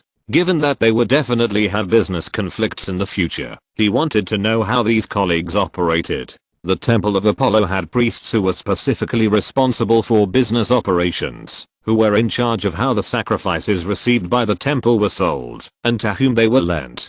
In the eyes of ordinary people, the Pythia who could communicate with the gods was the most awe-inspiring person in the Temple of Apollo, but in the eyes of businessmen, the priests who controlled huge amounts of money that could influence the rise and fall of various city-states were the most powerful people in the world, and even the king could not compare with them. Aliston's old friend Eudoxus was the priest in charge of the business operations of the Temple of Apollo this year. Cerebius met him once on the first day of his arrival in Delphi, and later saw him several times in the town. Each time, he was surrounded by many people and flattered him, and he was very impressive. Cerebius saw him lending money once, when he came to visit Aliston one night, accompanied by another priest and the city-state escort officers. The rooms in ancient Greek houses were dark and small, and there was no room for more than a few people. They talked in a corner of the courtyard. Several merchants recognized Eudoxus and sent him fine wine and delicious food, and invited flute players and dancers to entertain him.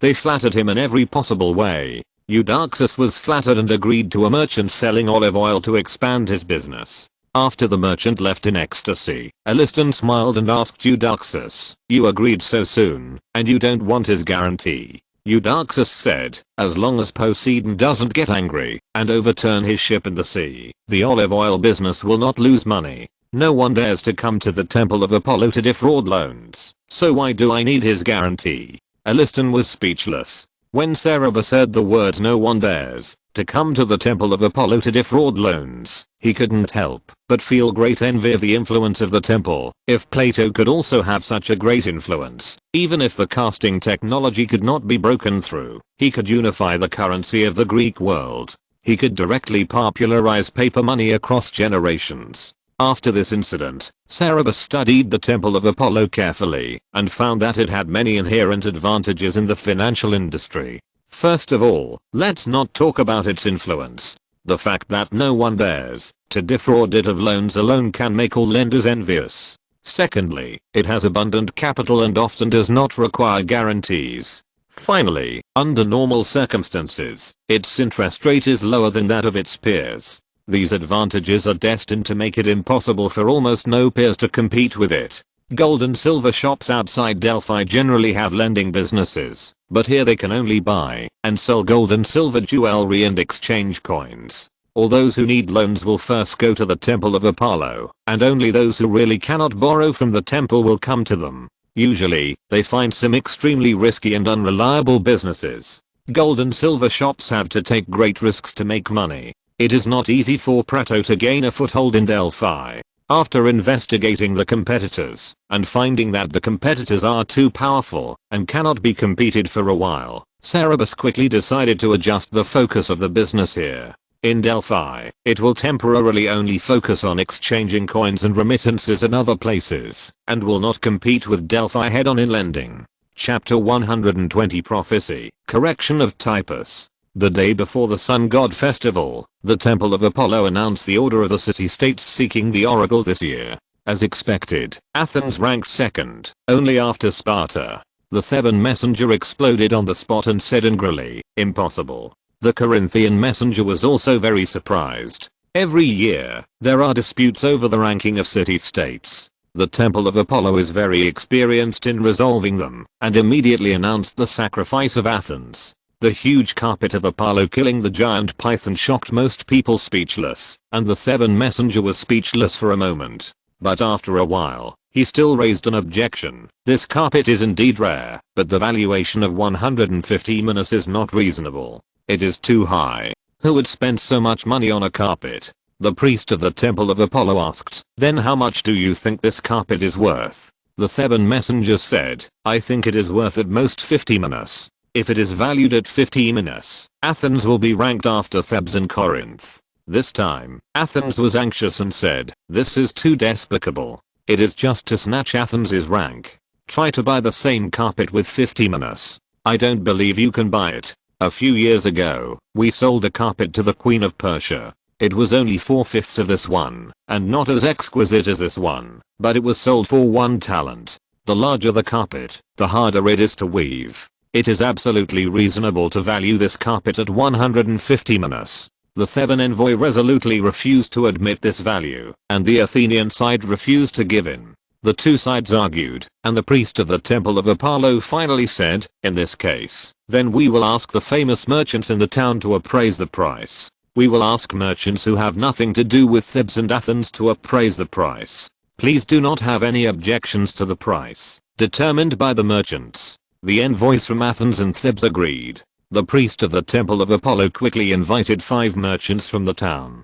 They were all powerful and well-known sea merchants. The temple of Apollo would also invite merchants to do such things in previous years. The merchants were not surprised. After they arrived and looked at the carpet, they each made their own bids. The 5 people offered different prices, but they were all above 1 talent. However, if we calculate it by this value, the value of the offerings from Athens and Thebes is not much different, and there is still no way to tell the order. Cerberus spoke, "If this carpet is not dedicated to the temple, and is sold on the market, I will not sell it for less than 150 minae. It is specially woven for the glorious Apollo, and its pattern is the merits of the sun god. If you want a carpet as big as this, you can designate the pattern yourself. Are you willing to pay 150 minae? The 5 merchants thought about it for a while. 3 of them were willing to raise the price, but it was still less than 150 minae. 2 of them thought for a long time and thought that 150 minae was an acceptable price.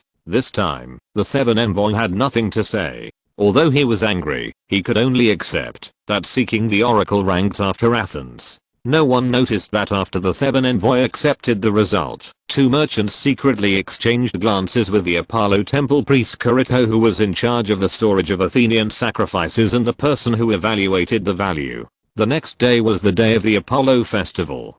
People who came to participate in the celebration set out from the town early in the morning, carrying gifts, playing musical instruments, dancing, singing hymns, and walking from the sacred road to the temple of Apollo. On both sides of the sacred road, there are not only the treasuries of various city-states, but also many statues and tall memorial columns, many of which are extremely exquisite. For example, not far from the Athenian treasury, there is a bronze chariot driver statue erected to celebrate the championship in the chariot race at the Pythian Games, held every 4 years in Delphi. It is as tall as a real person, with a golden ring on his head and sapphires inlaid in his eyes, and his expression is lifelike. Walking from the sacred road to the entrance of the temple of Apollo, there are many maxims carved on the stone walls and pillars of the temple. The most famous ones are "Man, know yourself, do nothing excessively, and everything has its cause." 3 maxims are carved on the lintel.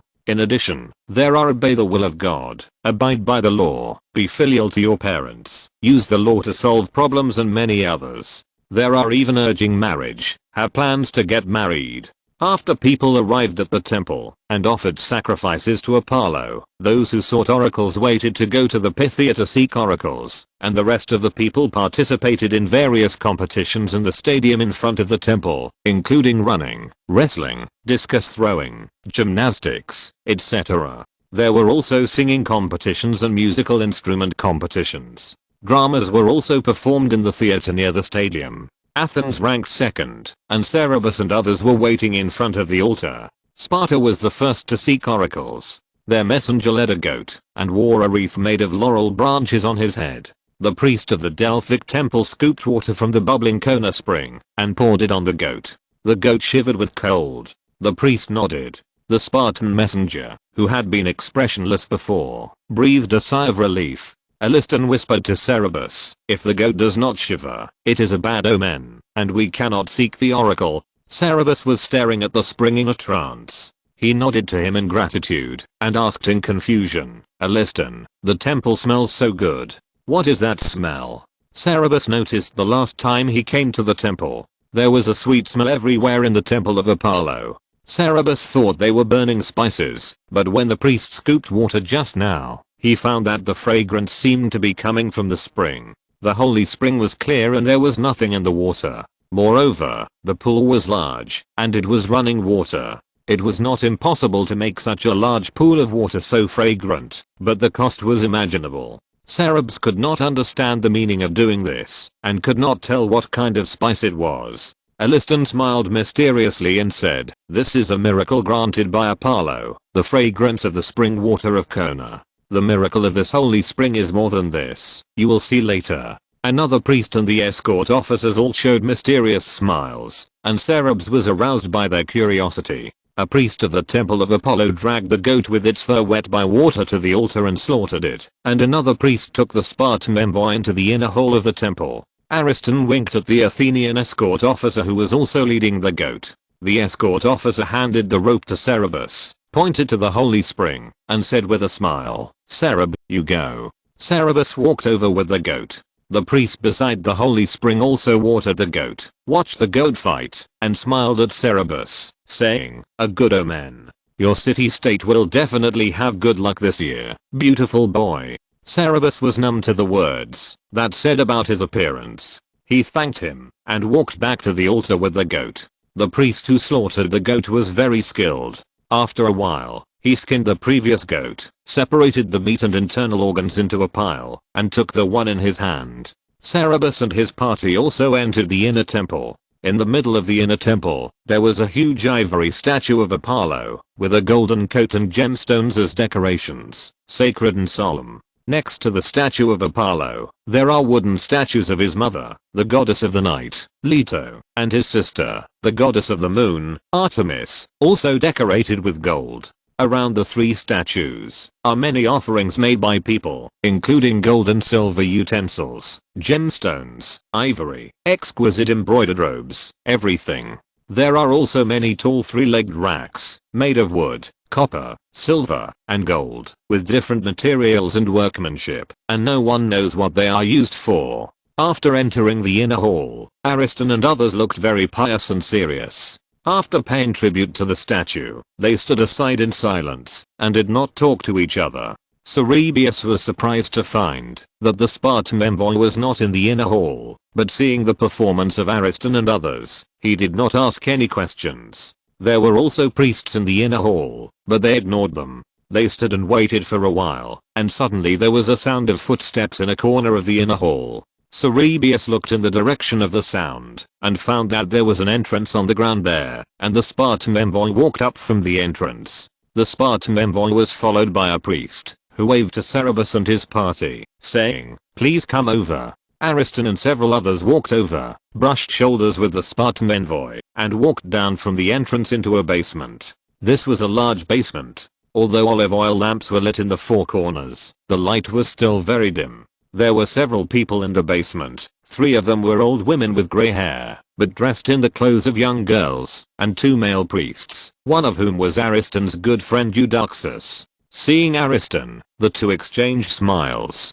An old woman was sweating profusely, panting as if she had just participated in a long-distance race, and was supported by Eudoxus and another male priest, to sit in a corner. Cerberus had good eyesight, and saw that some parts of her clothes were soaked with sweat. He was a little confused about what had just happened here. In the center of the basement was a large stone slab with many holes drilled into it. A tripod of the type that Cerberus had just seen in the inner temple had 3 legs inserted into the holes. Next to it was a large conical stone supported by 2 golden eagles. Cerberus had a reasonable suspicion that this was the stone that Zeus had said to have placed. The priest who led Cerberus and the others down said, "The messenger from Athens has arrived." An old woman walked to the tripod and sat on it, and another old woman handed her a flat plate filled with water and a laurel branch. Eudoxus handed a wax writing board and a stylus to Ariston and said, "Write down the questions you want to ask the glorious sun god Apollo to answer."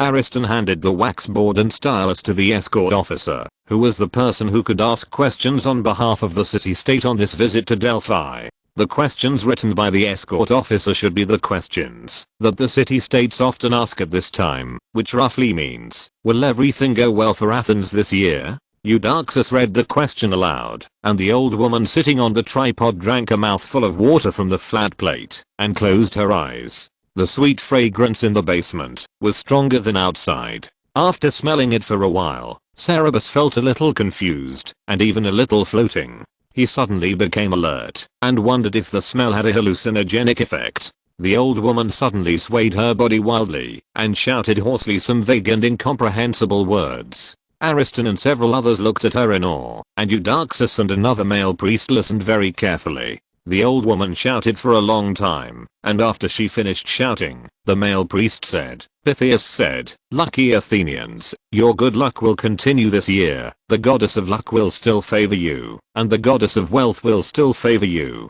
There will be many outstanding citizens among you, and you will become stronger and stronger. But be careful, if you treat your enemies too rashly, it will bring disaster to your city-state." Ariston and others were all happy after hearing this, but Cerberus was extremely disappointed. This was too obviously just a scam by a liar, pretending to be mysterious and frightening people, and then saying some ambiguous words. The scam was even very low level. The Delphic oracle had such a great influence in the Greek world, and there were so many magical legends. Cerberus thought there should be some magic, but he didn't expect it to be such a low-level scam.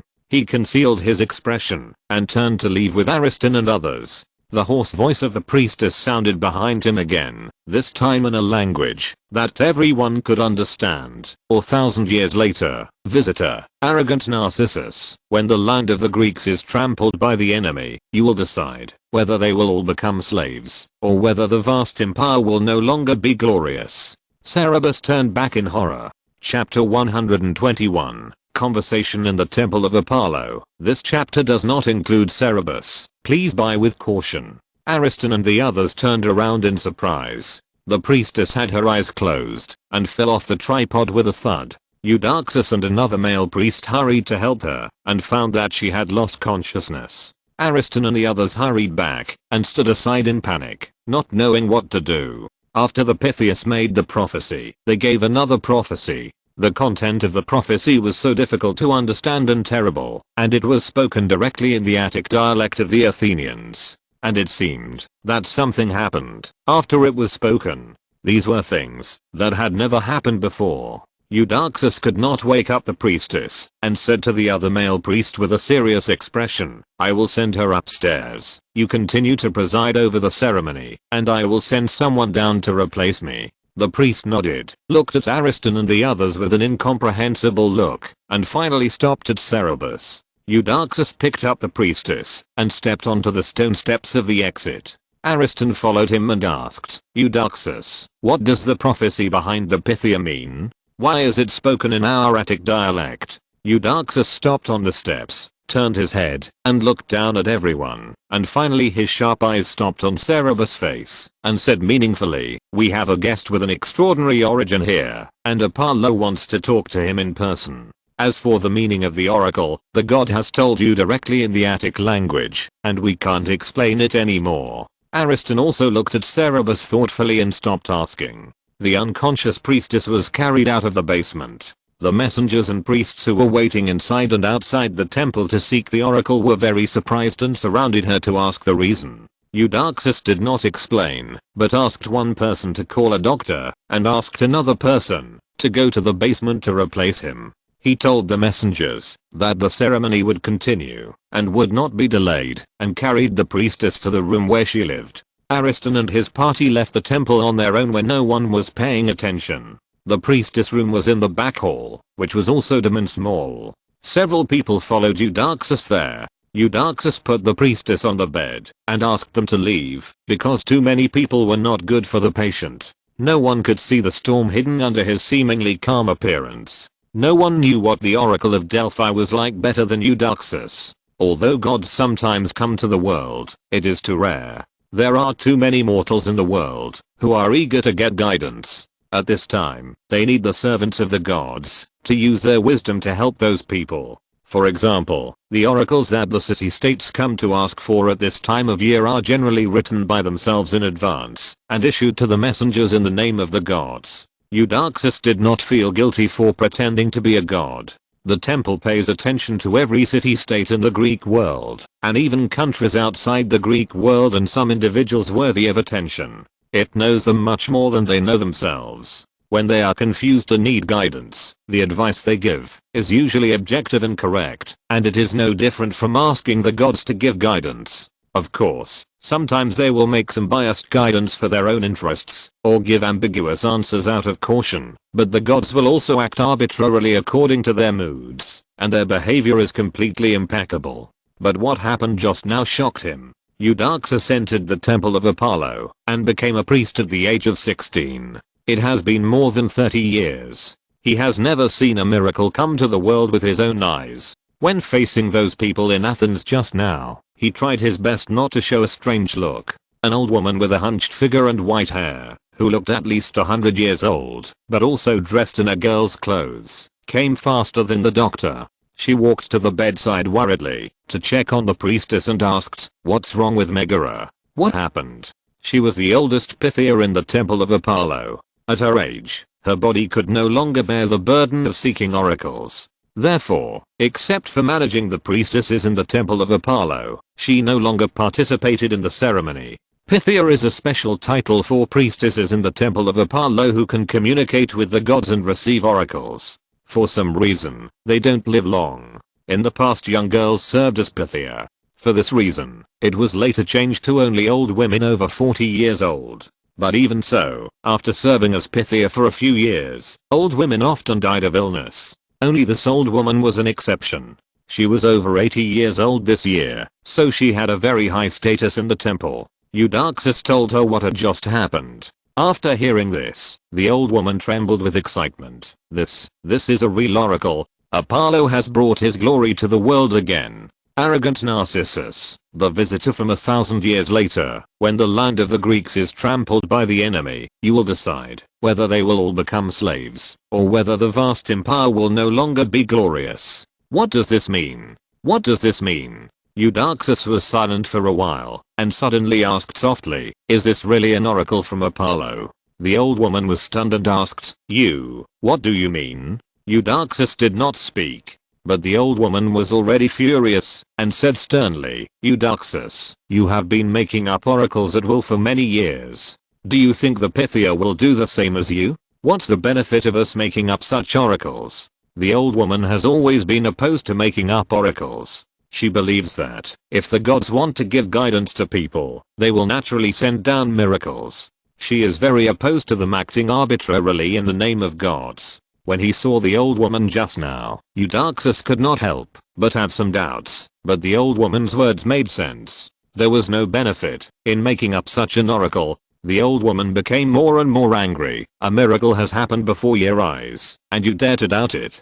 Eudoxus, you don't even have a trace of reverence for Apollo. Disrespect for the gods is a serious crime, and Eudoxus cannot admit it." He put his hand on his chest and said sincerely, "I have no disrespect for the gods I serve, Anatolia. It's just that I have served the god of light for more than 30 years. The oracles sent down by Apollo have always been profound and difficult to understand, but this time it was spoken in the Attic dialect. This is unprecedented, and I can't help but be surprised." Anatolia snorted coldly and said, "Come on, Eudoxus, don't make excuses.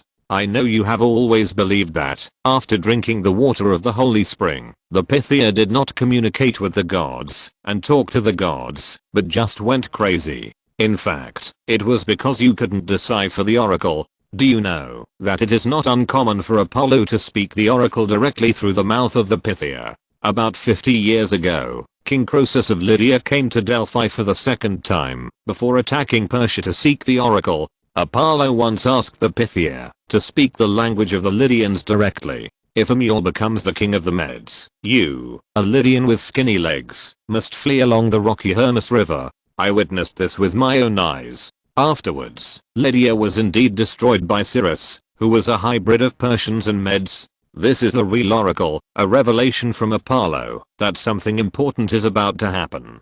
The incident she was talking about was very famous. More than 50 years ago, when Persia was just beginning to prosper, Croesus, the king of neighboring Lydia, was worried that it would pose a threat to his city-state. He wanted to send troops to destroy it, but he was hesitant and sent people to Delphi to ask for oracle. The oracle given by Delphi was, if Croesus attacked Persia, an empire would be destroyed. Croesus was overjoyed and sent messengers again to ask about his future fate. This time Delphi replied, if a mule becomes the king of the Medes, you, a Lydian with skinny legs, must escape along the rocky banks of the Hermus River. Run away quickly, don't be embarrassed to be a coward.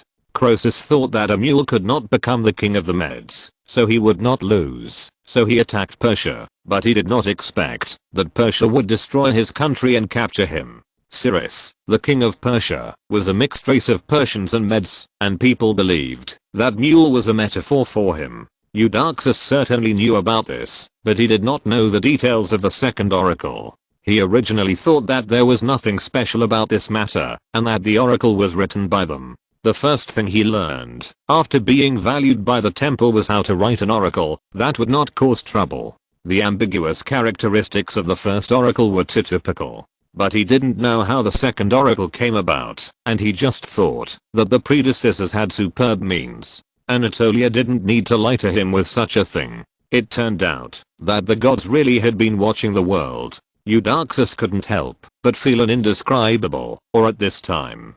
He said nervously, you are the oldest Pythia and have the broadest knowledge, Anatolia. If you think this is a true oracle, then it must be another revelation from Apollo. What do you think this oracle means? This time his attitude finally calmed Anatolia down a little, and she said coldly, since it is the Attic dialect, this oracle is naturally for the Athenians. The visitor 1,000 years later, the arrogant Narcissus. I don't know who this is referring to. The visitor 1,000 years later is really hard to understand. Arrogant Narcissus. You have to ask the Athenians who among them deserve such a comment. When the land of the Greeks is trampled by the enemy, you will decide whether they'll become slaves, or that the vast empire will no longer be glorious. She became gradually serious as she spoke. These sentences are frightening. Could there be an enemy trampling on the land of all Greeks? Which empire can be so powerful? She looked at Eudoxus, and both of them had a name in their hearts, but no one said it out loud. After a while, Eudoxus said, could this oracle be addressed to one of the Athenians in the basement? Anatolia murmured the oracle again and said, this is very likely. Do you have any suspects? Eudoxus said, Cerebius, the young man who came to Delphi for the first time. Some Athenians called him Narcissus. You haven't seen him. He is very beautiful. I met him twice, and he was indeed very arrogant. In the 2 previous meetings, Eudoxus did not really take the beautiful boy seriously, although he was indeed rare and handsome, and Ariston praised him to the sky. But before, Eudoxus thought that he received so many praises just because of his beauty. He knew the bad nature of men, and would say anything to please the beautiful boy. Anatolia wondered, will he influence the war between us Greeks and that great empire? What does the visitor from 1,000 years later mean? Eudoxus was puzzled by this sentence. While they were talking, Ariston and his group were also discussing the oracle they had obtained this time. Chapter 122, Movie Emperor Cerberus. Ariston and his party left the temple, while everyone's attention was on the Pythia. They returned to the town without watching the games or theatrical performances. As everyone had gone to the temple, the town was deserted. When they reached a deserted place, the escorting officer couldn't wait to ask, Ariston, what does the second oracle mean?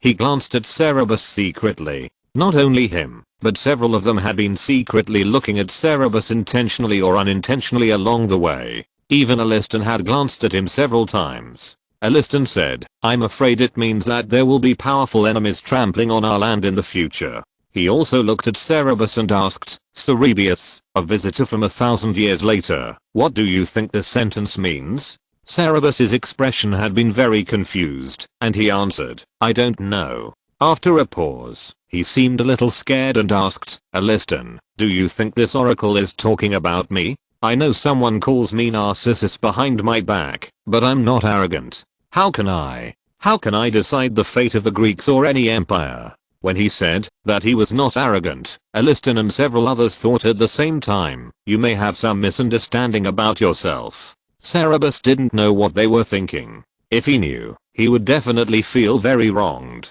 This was just a cultural difference between ancient and modern times. He didn't realize that the confidence of modern people in himself was arrogance in the eyes of ancient Greeks. But his frightened expression reminded Aliston and others that he was only 15 years old this year and still a child, and several people couldn't help but soften their attitudes. Pausanias, one of the escort officers, even made an inappropriate joke, saying, "Not necessarily, Cerberus. Helen's beauty once led to the Trojan War. With your beauty, it is possible that we in Greece will fight a war with some empire." Cerberus' face darkened uncontrollably. He really hated these jokes about his appearance. He was not allergic to this aspect before he traveled through time, but the social atmosphere of ancient Greece left him with a deep psychological shadow. Pausanias thought he was very humorous and laughed loudly after he finished speaking. Aliston and others also smiled. Cerberus had to laugh at himself and said, "If that's the case, I will definitely stand on the side of our Greeks and let that unknown empire fall." As soon as he said this, the string in the hearts of Aliston and others couldn't help but relax a little, and they all thought, yes, no matter what the oracle means, if it refers to Cerberus, if there is really a war, then he is an Athenian. Where else can he stand, if not on the side of the Athenians? With this thought, the tense atmosphere after several people came out of the temple relaxed a lot. Everyone joked with Cerberus and each other, and they felt like watching sports games or dramas, and discussed going back to watch. Ariston said that he was old, and it was a bit hard for him to go up and down the mountain for dozens of miles, so he had to go back to the hotel to rest before going back to watch. Cerberus said that he was frightened, and also wanted to go back to calm down. Except for the two of them, the others really went back to the temple. Ariston and Cerberus walked back to the hotel and returned to their respective rooms. Cerberus then covered his chest and felt his violent heartbeat. The visitor from 1,000 years later, this first oracle uttered from the mouth of Pythia. It shook his brain buzzing, and his heart almost jumped out of his mouth. His three views had been shattered once when he traveled through time, and he didn't expect it to be shattered again. He thought there was no supernatural power in this world. Even if there is, it should not be controlled by people. But the Pythia actually accurately predicted his origin. Apart from strongly disagreeing with the comment arrogant Narcissus, no one understood better than him how accurate this oracle was. In addition to his origin, the following sentence, "when the land of the Greeks was trampled by the enemy," obviously refers to the Greco-Persian War, and without being modest, if there is someone in the future who may change the original outcome of the Greco-Persian War in history, the most likely person is indeed him. There is no need to wait for his power to grow much stronger. If he goes to the Persian emperor now to reveal something that should not be revealed, it may cause some uncertain changes in the future. There is actually supernatural power in this world, and Cerberus has to reorganize his three views. It is impossible for someone to guess his origin, but when he thinks carefully about the temples and priests in Athens and the temples and priests in Delphi, he still thinks that most of them are liars. Except for the Pythia in Delphi, there is really no trace of supernatural power in the words, deeds, and actions of other people. But how to explain the prophecy made by the Pythia in Delphi? Could it be that Delphi, as the spiritual center of the Greek world, really has something magical about it? Cerberus was not afraid, but instead had some expectations in his heart. He wanted to go home. Even if he could become the king of the world in this world, he still wanted to go back. If Delphi really had supernatural powers, then could it send him back to his original world? His home was in that world, and his parents and relatives were in that world. He almost wanted to rush back to the temple immediately to find out the secret of the supernatural power, but he restrained himself. The priests of Delphi must want to find out what this oracle means more than he does, and someone must come to contact him. He waited for the other party to play the first card so that he could take the initiative. As Cerberus expected, that very evening, a priest of the temple of Apollo appeared in where they were staying. It was Charito who collected their offerings and put them into the warehouse and appraised them on the first day they arrived in Delphi. At that time, Cerberus was calculating business accounts with Feder and discussing future business plans. The innkeeper came to tell him that someone was visiting. Cerberus went to the front hall and saw Charito waiting for him with a smile on his face. Seeing him, he smiled and asked, "Cerberus, why didn't I see you at the stadium and theater today? There were many exciting games and performances today." Cerberus forced a smile with a somewhat panicked expression and said, "I didn't go. What do you want to talk to me about?" Kirito observed his expression, kept it a secret, and said, "I'm here to accept your thanks." As expected, Cerberus asked in surprise, "Why should I thank you?" Kirito smiled and said, "Won't you ask me to sit down and talk? The benches in the hall, that were always full of people in the past, were empty today." Cerberus invited him to sit down, and asked the owner to bring some wine and some food. Kirito, holding a two-handled ceramic cup filled with fine wine, revealed the answer. "The two merchants who appraised the price of your carpet yesterday and were willing to pay 150 mini are both my friends." Cerberus was a little surprised and frowned secretly, but in order to get to the point quickly, he still showed a very grateful smile and thanked him very politely. Kirito was not originally trying to help the Athenians, but he was the one who appraised the Athenian sacrifices. If the price deviation was too large, he would inevitably be criticized, so he took the opportunity to ask the merchants to do something. But no matter what, he did help the Athenians, so he confidently took credit in front of Cerberus. Cerberus thanked him. He felt that he had brought the two closer together. He waved his hand and said, "Don't be so polite. From the first time I saw you, I felt that you were different from ordinary young people. I like you very much, Cerberus. That's why I want to help you." As expected, my vision is good. Apollo even sent down an oracle specifically for you, saying that you will be able to decide the fate of us Greeks in the future. But what does the phrase "a visitor from 1,000 years later" mean? Are you from 1,000 years later? He asked the question directly, to catch Cerberus off guard, his eyes fixed on Cerberus' face, not missing any changes in his expression. Cerberus thought to himself, here comes the meat of the show. He mobilized all his acting skills. His eyes turned red in an instant, and he said anxiously and aggrievedly, "I'm not, Kirito. I don't understand what this sentence means either. Aliston and the others have asked me, and I really don't understand. What is a visitor from 1,000 years later? A guest from 1,000 years later? I'm not. My father is the Athenian baker Marcutilis, and my mother is Gangera. I'm their biological child, not someone who came from 1,000 years later." Kirito, is that oracle really talking about me? How can you be sure? I'm just an ordinary person. How can I decide the fate of the Greeks? Kirito felt that there was nothing wrong with his reaction. It was an ordinary normal reaction for a boy of this age to encounter such a thing, but he was still very cautious and did not draw a conclusion. He continued to test and asked as if he was very interested, "What did Aliston ask you?" Cerberus said with grievance and fear. "He also asked me what this sentence meant, but how could I know? Besides, I'm not arrogant, I'm not Narcissus. The oracle must not be talking about me. Even if it is talking about me, if there is a war, I'm an Athenian.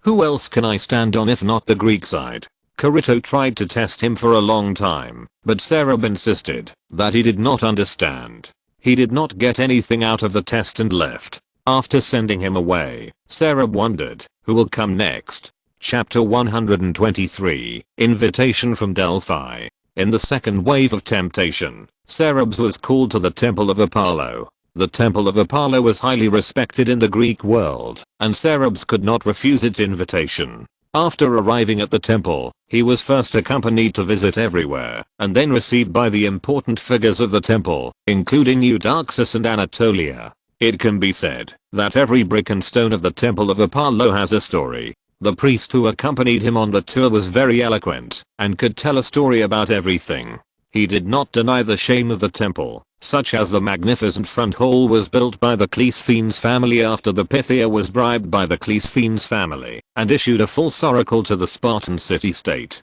Many people knew about this, but the priest told many details that outsiders did not know, such as how the Cleisthenes family negotiated with the Pythia, how the Pythia was dealt with after the incident was exposed, and so on. After a visit, Cerberus had a deep understanding of the entire Temple of Apollo. The priest even took him to see the temple's treasury, which contained not only the treasuries of the city-states on both sides of the sacred road, but also the treasury where private offerings to Apollo were stored. The wealth inside was no less than the offerings from the city-states, and even more. Cerberus almost suspected that half of the wealth of the entire Greek world was gathered here. The priest also took him to see the temple's account office, so that he had a general understanding of how the temple handled these wealth. Sometimes they lend money to sea merchants for business, and sometimes they lend money to city-states for war. Almost all the big merchants in the city-states had financial dealings with them, and in many cases, they decided the outcome of the war between the city-states.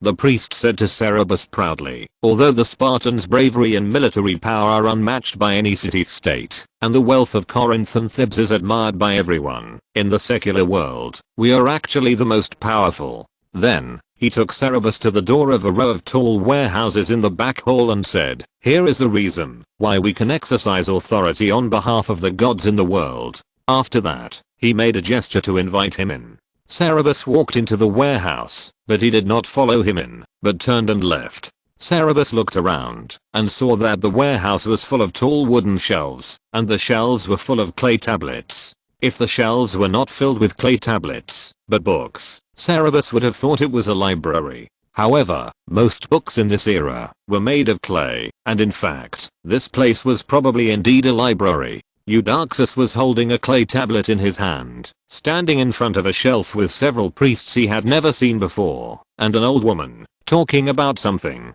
Seeing Cerberus, he smiled kindly and said, Cerberus, you are here. He waved his hand to Cerberus to come over. Cerberus walked over, and he introduced the people around him to Cerberus. The old woman was the oldest Pythia, named Anatolia, and the others were important figures in the temple. Then he handed the clay tablet in his hand to Cerberus and said, look at what this is. Cerberus took it, and saw that it contained the prophecy that the Pythia had given him. Cerberus could not help but look at the rows of shelves filled with clay tablets. Eudoxus took the clay tablet in his hand back and put it on the shelf, and then he casually pulled out a few clay tablets to show him, all of which had some sentences that looked like poetry, but were not poetry, and were vague and confusing. Eudoxus smiled and said, these are all oracles. After the Pythia gave an oracle, according to custom, we would write it on 2 clay tablets, one for the person seeking the oracle to take away, and the other for storage here. He paused, his expression became solemn, and said, here are stored all the oracles, since the temple was built. Some of the oracles are written in such ancient words that we don't even recognize them. He walked to a shelf in the middle of the warehouse and picked out a clay tablet to show Cerberus. On the clay tablet was written, have you come? Oh, Lycurgus, you have come to my rich temple. Zeus and the gods of Olympus love you. I don't know whether I should call you a god or just a human being, but I believe you will become a god in the end. Oh, Lycurgus. Cerberus raised his eyebrows and looked at Eudoxus in surprise. Eudoxus said, this is the oracle that Lycurgus received. Lycurgus is a semi-mythical figure known to every household in ancient Greece. He was the king of Sparta more than 100 years ago. He reformed the Spartan political system, social structure and laws, forged Sparta's current prosperity, and established Sparta's dominant position in the Peloponnese. Legend has it that before he decided to reform, he went to Delphi to seek an oracle. The Pythia said that he was the one loved by the gods, not a mortal, but a god. This oracle is known to everyone, young and old. Eudoxus said, it is said that when Lycurgus came to ask for the oracle, the Pythias did the same thing to you. As soon as they saw him, they stepped down from the tripod and told him the oracle in the Spartan language without waiting for him to ask questions. Later, he really did a great deed like a god. He changed the tripod again and picked out a clay tablet for Cerberus to see. On this clay tablet was written, there is a place called Tegea on the flat plain of Arcadia. There are 2 winds blowing there absolutely inevitably. One blows and the other blows, and disasters overlap. There the Mother Earth holds Agamemnon's son. Bring him to your city, and you will become the master of Tegea. Eudoxus said, the Spartans had been attacking Tegea for a long time and failed, so they came to Delphi to seek guidance from the oracle. The Spartans did as they were told, and found the body of Agamemnon's son, and buried it in their own city. As expected, they defeated the Tegeans, and took their land. He changed the shelf, and took out a clay tablet to show Cerberus. On it was written, Croesus, who was born as the king of the Lydians. You are too foolish. Do not hope and pray to hear your son's voice in your palace. It would be better if your son was still a mute as before. When you hear him speak for the first time, it will be a disastrous day. He said, this is the oracle given to Croesus, the king of Lydia, by the Pythia, when he asked his mute son how to speak. He had a mute son, and had always been worried about his son's inability to speak, so he sent people to ask the gods, but the Pythia gave him this answer. His son said that the first time he spoke was when the wall of the Lydian royal city of Sardis was captured. At that time, a Persian wanted to kill Croesus, and he shouted anxiously, "Don't kill Croesus." From then on, he could speak. He waved his arms, gestured to the endless forest of wooden frames, and said, "The Oracle of Delphi is extremely effective. No outsider has ever entered this storehouse before. No one knows how many legends sung by countless poets are stored here. You have received that oracle, and you will definitely be one of the legends in the future. Your future is destined to be extraordinary, Cerberus." Cerberus said, the Delphic oracle is indeed extremely effective, but it is usually profound and difficult to understand. People often misunderstand the god's meaning. For example, before Croesus attacked Persia, he asked the gods, and the oracle said that a great empire would be destroyed, but in the end it was his own country that was destroyed. We cannot be sure that we have understood the meaning of the oracle correctly. Perhaps the oracle given to me by the Pythia is not what it seems to mean. Eudoxus smiled and said, your answer makes me more and more sure that you will become an extraordinary person, Cerberus. You are so calm and cautious. If Greece really encounters a crisis in the future, there is someone who can decide our fate, and it may really be you. But we understand the other sentences of the oracle. What does the visitor mean after 1,000 years? Cerberus thought to himself, it's finally here. He raised his full spirit, with an extremely aggrieved and frightened expression, and said anxiously, I really don't know. Alustan, Carito and others have asked me. I really don't know. The meaning of the gods is always difficult to understand. Perhaps we will understand what it means when the oracle comes true. Now I really don't understand. You are priests of Apollo, you should know better than me. Or maybe Pythia would know better, right? Eudoxus stared at him for a moment, nodded, and said, indeed, we have some interpretations of the oracle, so we invited you to the temple today, and opened the door for you to visit, including the treasury, the accounting office, the oracle library and other private places that have never been allowed to outsiders, so that you can get to know us. Now you should have some understanding of the temple of Apollo. Are you willing to join us? Are you willing to come to the temple to be a priest? Cerberus was really surprised. What? When the people in the temple took him around to visit, including private places such as the treasury and the accounting office, he had been guessing their purpose. But when Eudoxus told him their intentions, he was still very surprised. But he immediately understood that an unstable person like him must be kept under his nose to be watched. Eudoxus said, we know you, Cerberus, we know what an outstanding young man you are. At such a young age, you have already accumulated wealth for your family that many people cannot accumulate in their lifetime. You are still so young, and you will definitely become a big man in Athens in the future. But we still want to invite you to the temple to be a priest. Although you are good at business, your wealth is nothing compared to the temple of Apollo. You have seen our treasury, and you know the financial resources of the temple. No matter how good you are at business, it is impossible to exceed the accumulation of the temple for hundreds of years. Although the big men in Athens are great, no city-state in Greece dares to despise the oracle of Delphi. Come to the temple, you will find that you can become a big man who can influence all of Greece. Come and be a priest, Cerberus. If you like business, you can manage the property of the temple. If you want to participate in city-state affairs, come to Delphi. You can do more for Athens than staying in Athens. Chapter 124 Sacred Land. In a corner of the stadium, several naked men carefully smeared olive oil on their bodies, stretched their hands and feet, and waited to participate in the race. Their muscular bodies attracted many admiring eyes. Several figures were running on the track. Their footsteps stirred up dust, and their sweat rolled down the dust. Their running postures were so vigorous and beautiful that they deserved to be frozen in marble forever. The stadium was crowded with people. The audience shouted the names of the athletes like a tsunami. Finally, a man reached the finish line first, and the cheers almost broke through the sky. Ariston, with white hair and beard, was among these happy people and occupied a good position in the first row. When he was cheering for the athletes on the field, he completely forgot his age and seemed to have returned to his youth. Standing next to him was another Athenian priest, Cleon, who was as excited as him, and his voice was hoarse. In the interval between another group of athletes, he looked up and saw a man walking away from the crowd along the mountain path to the top of the mountain. From the back, he looked like Cerberus. He was surprised and pointed it out to Ariston. Ariston was also surprised. After hesitating for a moment, he let Cleon continue to watch the game. He squeezed out of the crowd and chased Cerberus. The road from the foot of the mountain to the top was very steep. Ariston was old and walked slowly. He chased Cerberus to the top of the mountain and saw Cerberus leaning on a rock and looking at the sea in the distance, looking depressed and sad.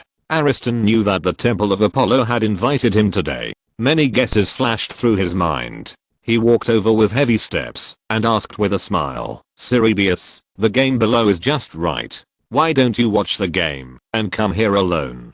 Cerberus looked back at him and called out lightly, "Ariston." Ariston was a little tired from walking. He picked a flat stone and sat down. He said, "What did Eudoxus say when he called you over? Why do you look unhappy?" Cerberus was silent for a while and said, "They want me to become a priest of Apollo." Ariston was shocked and asked nervously, "Did you agree?" Cerberus said, "I refused." Ariston was relieved and said, "If you are willing to be a priest, all the temples in Athens welcome you. Why come to Delphi, away from the city-state and your parents and relatives? As far as I know, the temple of Asclepius, the god of medicine, has wanted you to be a priest since you were 5 or 6 years old. If you want to come to the temple of Athena, we also welcome you. The priests of the temple of Apollo are mostly citizens of the city-state of Delphi. You won't be able to achieve much here." Cerberus asked, "Ariston, why can the Pythia always speak magical oracles? Why can only the priestess of the temple of Apollo in Delphi do this, while the priestess of the temple of Apollo in other places do not have this ability?" Ariston was a little surprised why he suddenly asked this question, and replied, "This is the navel of the earth, the center of the world. How can it be the same as other places? The sacred spring of Kona has divine power, and the rock cracks under the tripod where the Pythia in the oracle room sits also have divine power emanating from there. The Pythia has to drink the spring water and sit on the crack to be able to communicate with the god of light. Of course, the priestesses of other temples can't do that." Cerberus said, "So the power of the Pythia to predict comes from the Kona spring in the underground?" Ariston said, "Yes. Have you noticed that there is a sweet fragrance in the temple of Apollo? It comes from the spring water and the underground cracks, which is enough to prove how extraordinary this place is." Cerberus was very disappointed. The Pythia said his origins. He originally had high hopes for the temple of Apollo, but this time the temple invited him to go there, but tempted him with benefits. If the temple really had a mysterious power, it would reveal that the priests knew nothing about it and might have used it by accident. If they had known the true meaning of the oracle, they would not have made such a stupid move. Cerberus' heart sank to the bottom of the valley. After much persuasion, he learned that the Pythia was able to make predictions, mainly because it drank the magical spring water and inhaled the mysterious gas that diffused from the cracks in the underground rocks, which allowed it to enter a state where it could communicate with the gods. In addition to making predictions, the Pythia in the temple had no other mysterious abilities. If the Apollo temple only used mysterious power to the extent of occasionally making some accurate predictions by accident, then it would be impossible for it to have the ability to send him back to his own time and space. However, after politely declining the temple, he still tried again when he saw Ariston. He really didn't want to extinguish this glimmer of hope. In fact, when he first went to the Apollo temple, he noticed the Kona spring. The Kona spring pool kept bubbling out from the ground, which was obviously caused by gas overflowing from the ground. The spring water exudes a sweet fragrance, which makes people dizzy if they smell it for a long time. Cerberus suspected that the gas was natural gas such as ethylene. Ethylene can cause hallucinations, which can explain the crazy reaction of Pythia after drinking the spring water. He went to the temple of Apollo several times, and the sweet fragrance made him dizzy. After smelling it too much, he asked others, and they were the same. In fact, he had suspected this long ago. It was just that Pythia said his origin correctly, and he restrained himself from thinking in that direction. But Eudoxus's words made him completely give up. Maybe Delphi really has mysterious power, because Pythia did make magical predictions occasionally, but most of them were nonsense. After inhaling natural gas and entering hallucinations, the spiritual center of the Greek world is actually just a group of charlatans who took advantage of special geographical phenomena to make profits. Humans will still use hallucinogenic drugs for religious activities more than 2000 years later. In this ignorant age, it is normal to have such a great influence. But his expectations were dashed. After traveling for so long, the world 2000 years later was actually a little blurry in his memory. Even the faces of his parents were suppressed in the deepest part of his heart, unwilling to easily turn them out. He had originally accepted the fact that he would die here, but Delphi had to raise a glimmer of hope in him, and then extinguish it again. The mountain wind was slightly cold, blowing Cerberus's clothes, and ruffling his hair to cover his eyes. Ariston couldn't see his expression, but he could still see his depression and misunderstanding. He changed the subject and said, "But this sacred power can only be borne by women. Apollo only loves virgins who remain chaste for life. I heard that the Pythia in the past were all teenage girls. Men who drink the water of the holy spring are said to go crazy and die." Cerberus reluctantly curled his lips and said, "Are you worried that I will be shaken by the temple of Apollo, Ariston? My refusal is well thought out, and I will not change my mind." Ariston was embarrassed by his thoughts being exposed, and said, "I see that you are still a little unhappy. If it's not because of this, then it's because you are still afraid of the oracle." Cerberus was certainly not because of this, but he acquiesced. Ariston comforted him. "The gods love you, Cerberus, so they have entrusted you with such an important task. As long as you follow your heart, you will not go wrong." It was the same as saying nothing, but fortunately Cerberus was not really worried about that, and cooperated with a slightly relieved expression, and ended the topic. The oracle brought more trouble to Cerberus than just that the temple of Apollo kept contacting him several times, trying to make him a priest. After the oracle was passed back to Athens, there was an uproar in Athens. People discussed it, and had various opinions. Finally, Cerberus was called back to Athens, and asked to swear in the citizens' assembly that he would never do anything that was detrimental to Athens at any time, or under any circumstances in his life. In addition, his reputation spread further and further in the Greek world unnecessarily. Chapter 125 Pirates. Simon was 22 years old, the son of a poor farmer in the mountainous area of Athens. According to the law, his father was obliged to teach him a craft before he came of age, but his family was too poor. The whole family worked hard in the fields for a year, but the output was only enough to feed the whole family in the best years. If there was a bad year, they would go hungry. His father had no money to send him to learn a craft, so he said to him, "Farming is also a craft, so you should learn it. Anyway, the land at home will be yours in the future. What is there to learn about farming? He has been working in the fields with his parents since he could walk. Is there anything he doesn't know how to do in the fields? The family only has that little barren mountain land, and now it is barely enough to support their family. In the future, won't he marry and have children?" When Simon was a teenager, he felt desperate about the future. At the age of 18, he joined the army to serve. At the age of 20, he returned to his hometown after completing his military service. He married his aunt who was far away and crossed 2 mountains to tell him a piece of news. The employer who hired his aunt to spin wool had established a fleet and was recruiting sailors. He was asked if he would go. Being a sailor is a dangerous and hard job. He has to go out in the wind and waves, not only facing the unpredictable weather and unpredictable sea, but also being attacked by pirates sometimes. It can be said that his fate is handed over to the dice. No Athenian is willing to be a sailor, unless he is so poor that he has no other choice.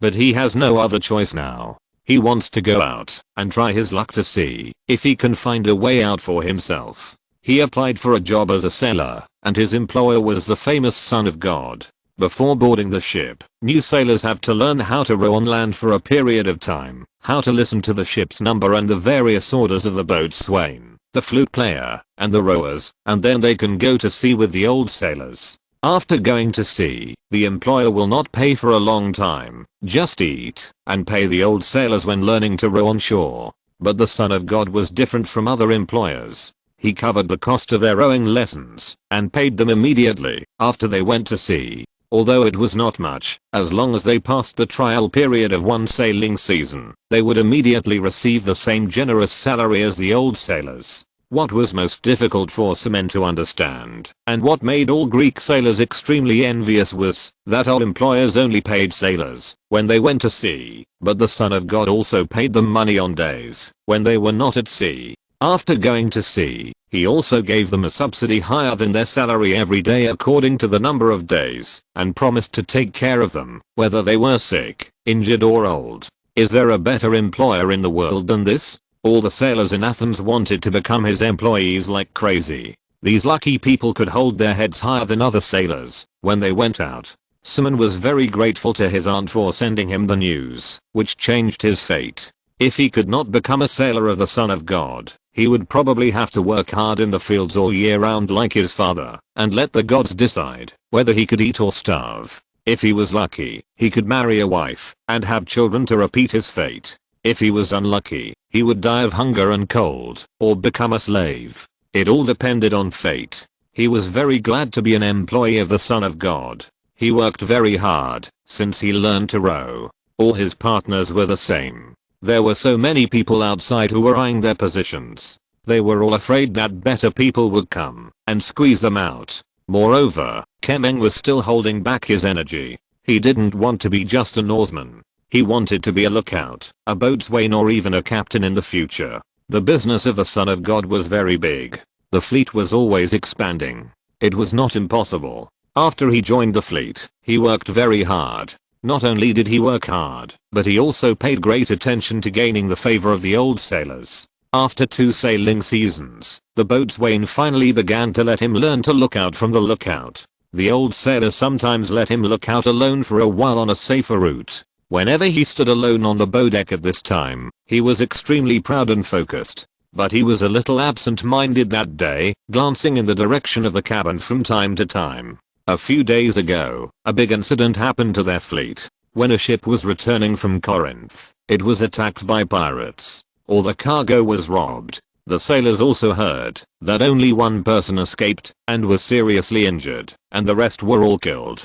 Because of this incident, a special guest came to the ship today. The owner of the fleet, the Son of God, Cerberus. Their voyage was to send the Son of God to Aegina. It is said that the only sailor who escaped was stranded on the island of Aegina. He was too seriously injured to move, and the Son of God wanted to visit him. Kemengche also wanted to find out the truth about the pirate attack. After all, this attack was a bit strange. It is common for ships to be attacked by pirates at sea, but the waterway from Athens to Corinth is very short, and there are many ships coming and going, so there are generally few pirates. And almost all the crew members were killed.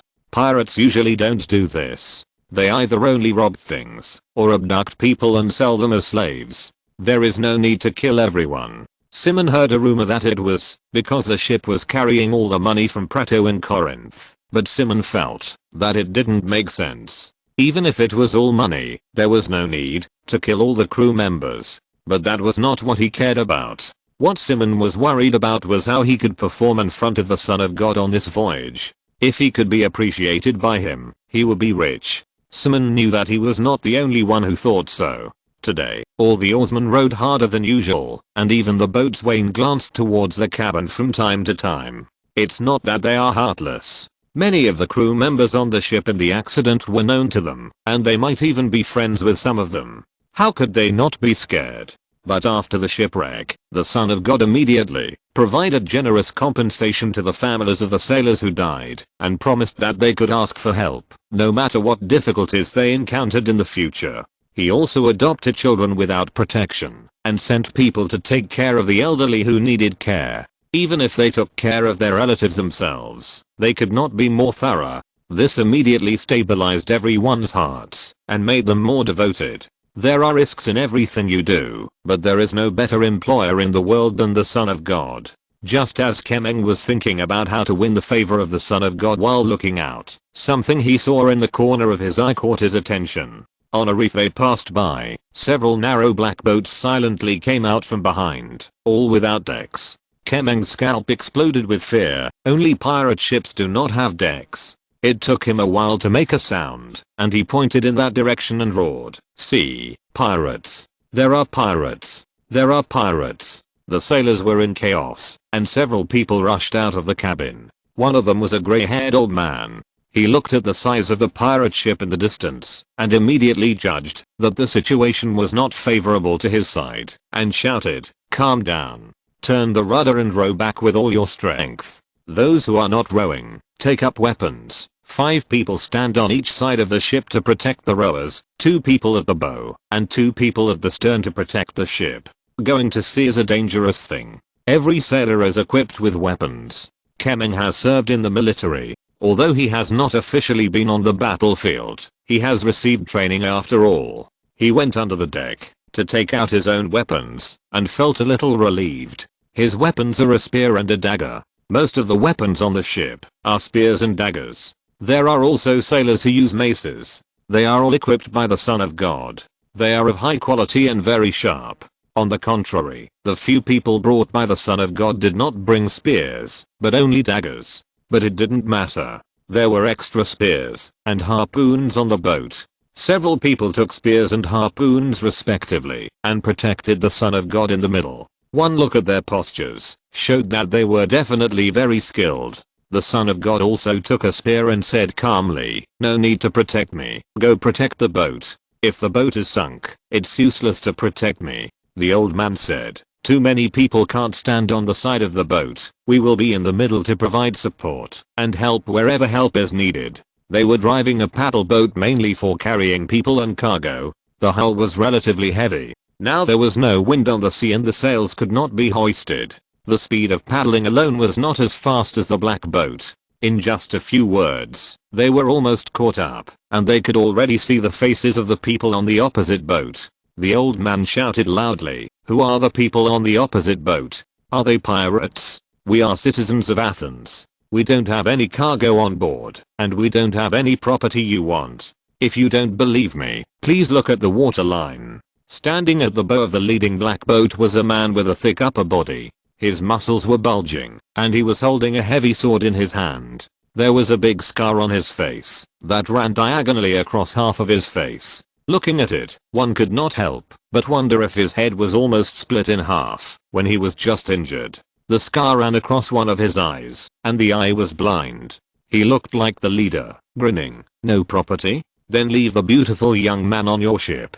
He is a valuable property. Leave him and I will let the rest of you leave alive." Cerberus felt that the man's facial features seemed familiar. He stared at him for a long time and suddenly exclaimed, "Xenodus, it's you." This man turned out to be Xenodus, who was sentenced to death by the city-state when he tried to plunder and sell him 10 years ago and fled the city-state to become a pirate. Although he had not seen him for 10 years and had a big scar on his face, his facial features had not changed. Cerberus had a good memory and still recognized him. In a flash, Cerberus figured out a lot of things. Why were there pirates on the route where pirates were not supposed to be? Why were almost all the crew members killed? Why did the only surviving crew member drift to Aegina Island, so far off the route, and was seriously injured and unable to move? All of this was a trap, all for the scene before his eyes. End of this chapter.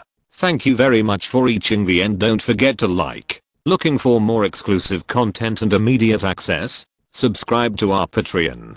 Remember, every like, subscription, or donation encourages us to continue. Thanks to everyone. See you in the next video.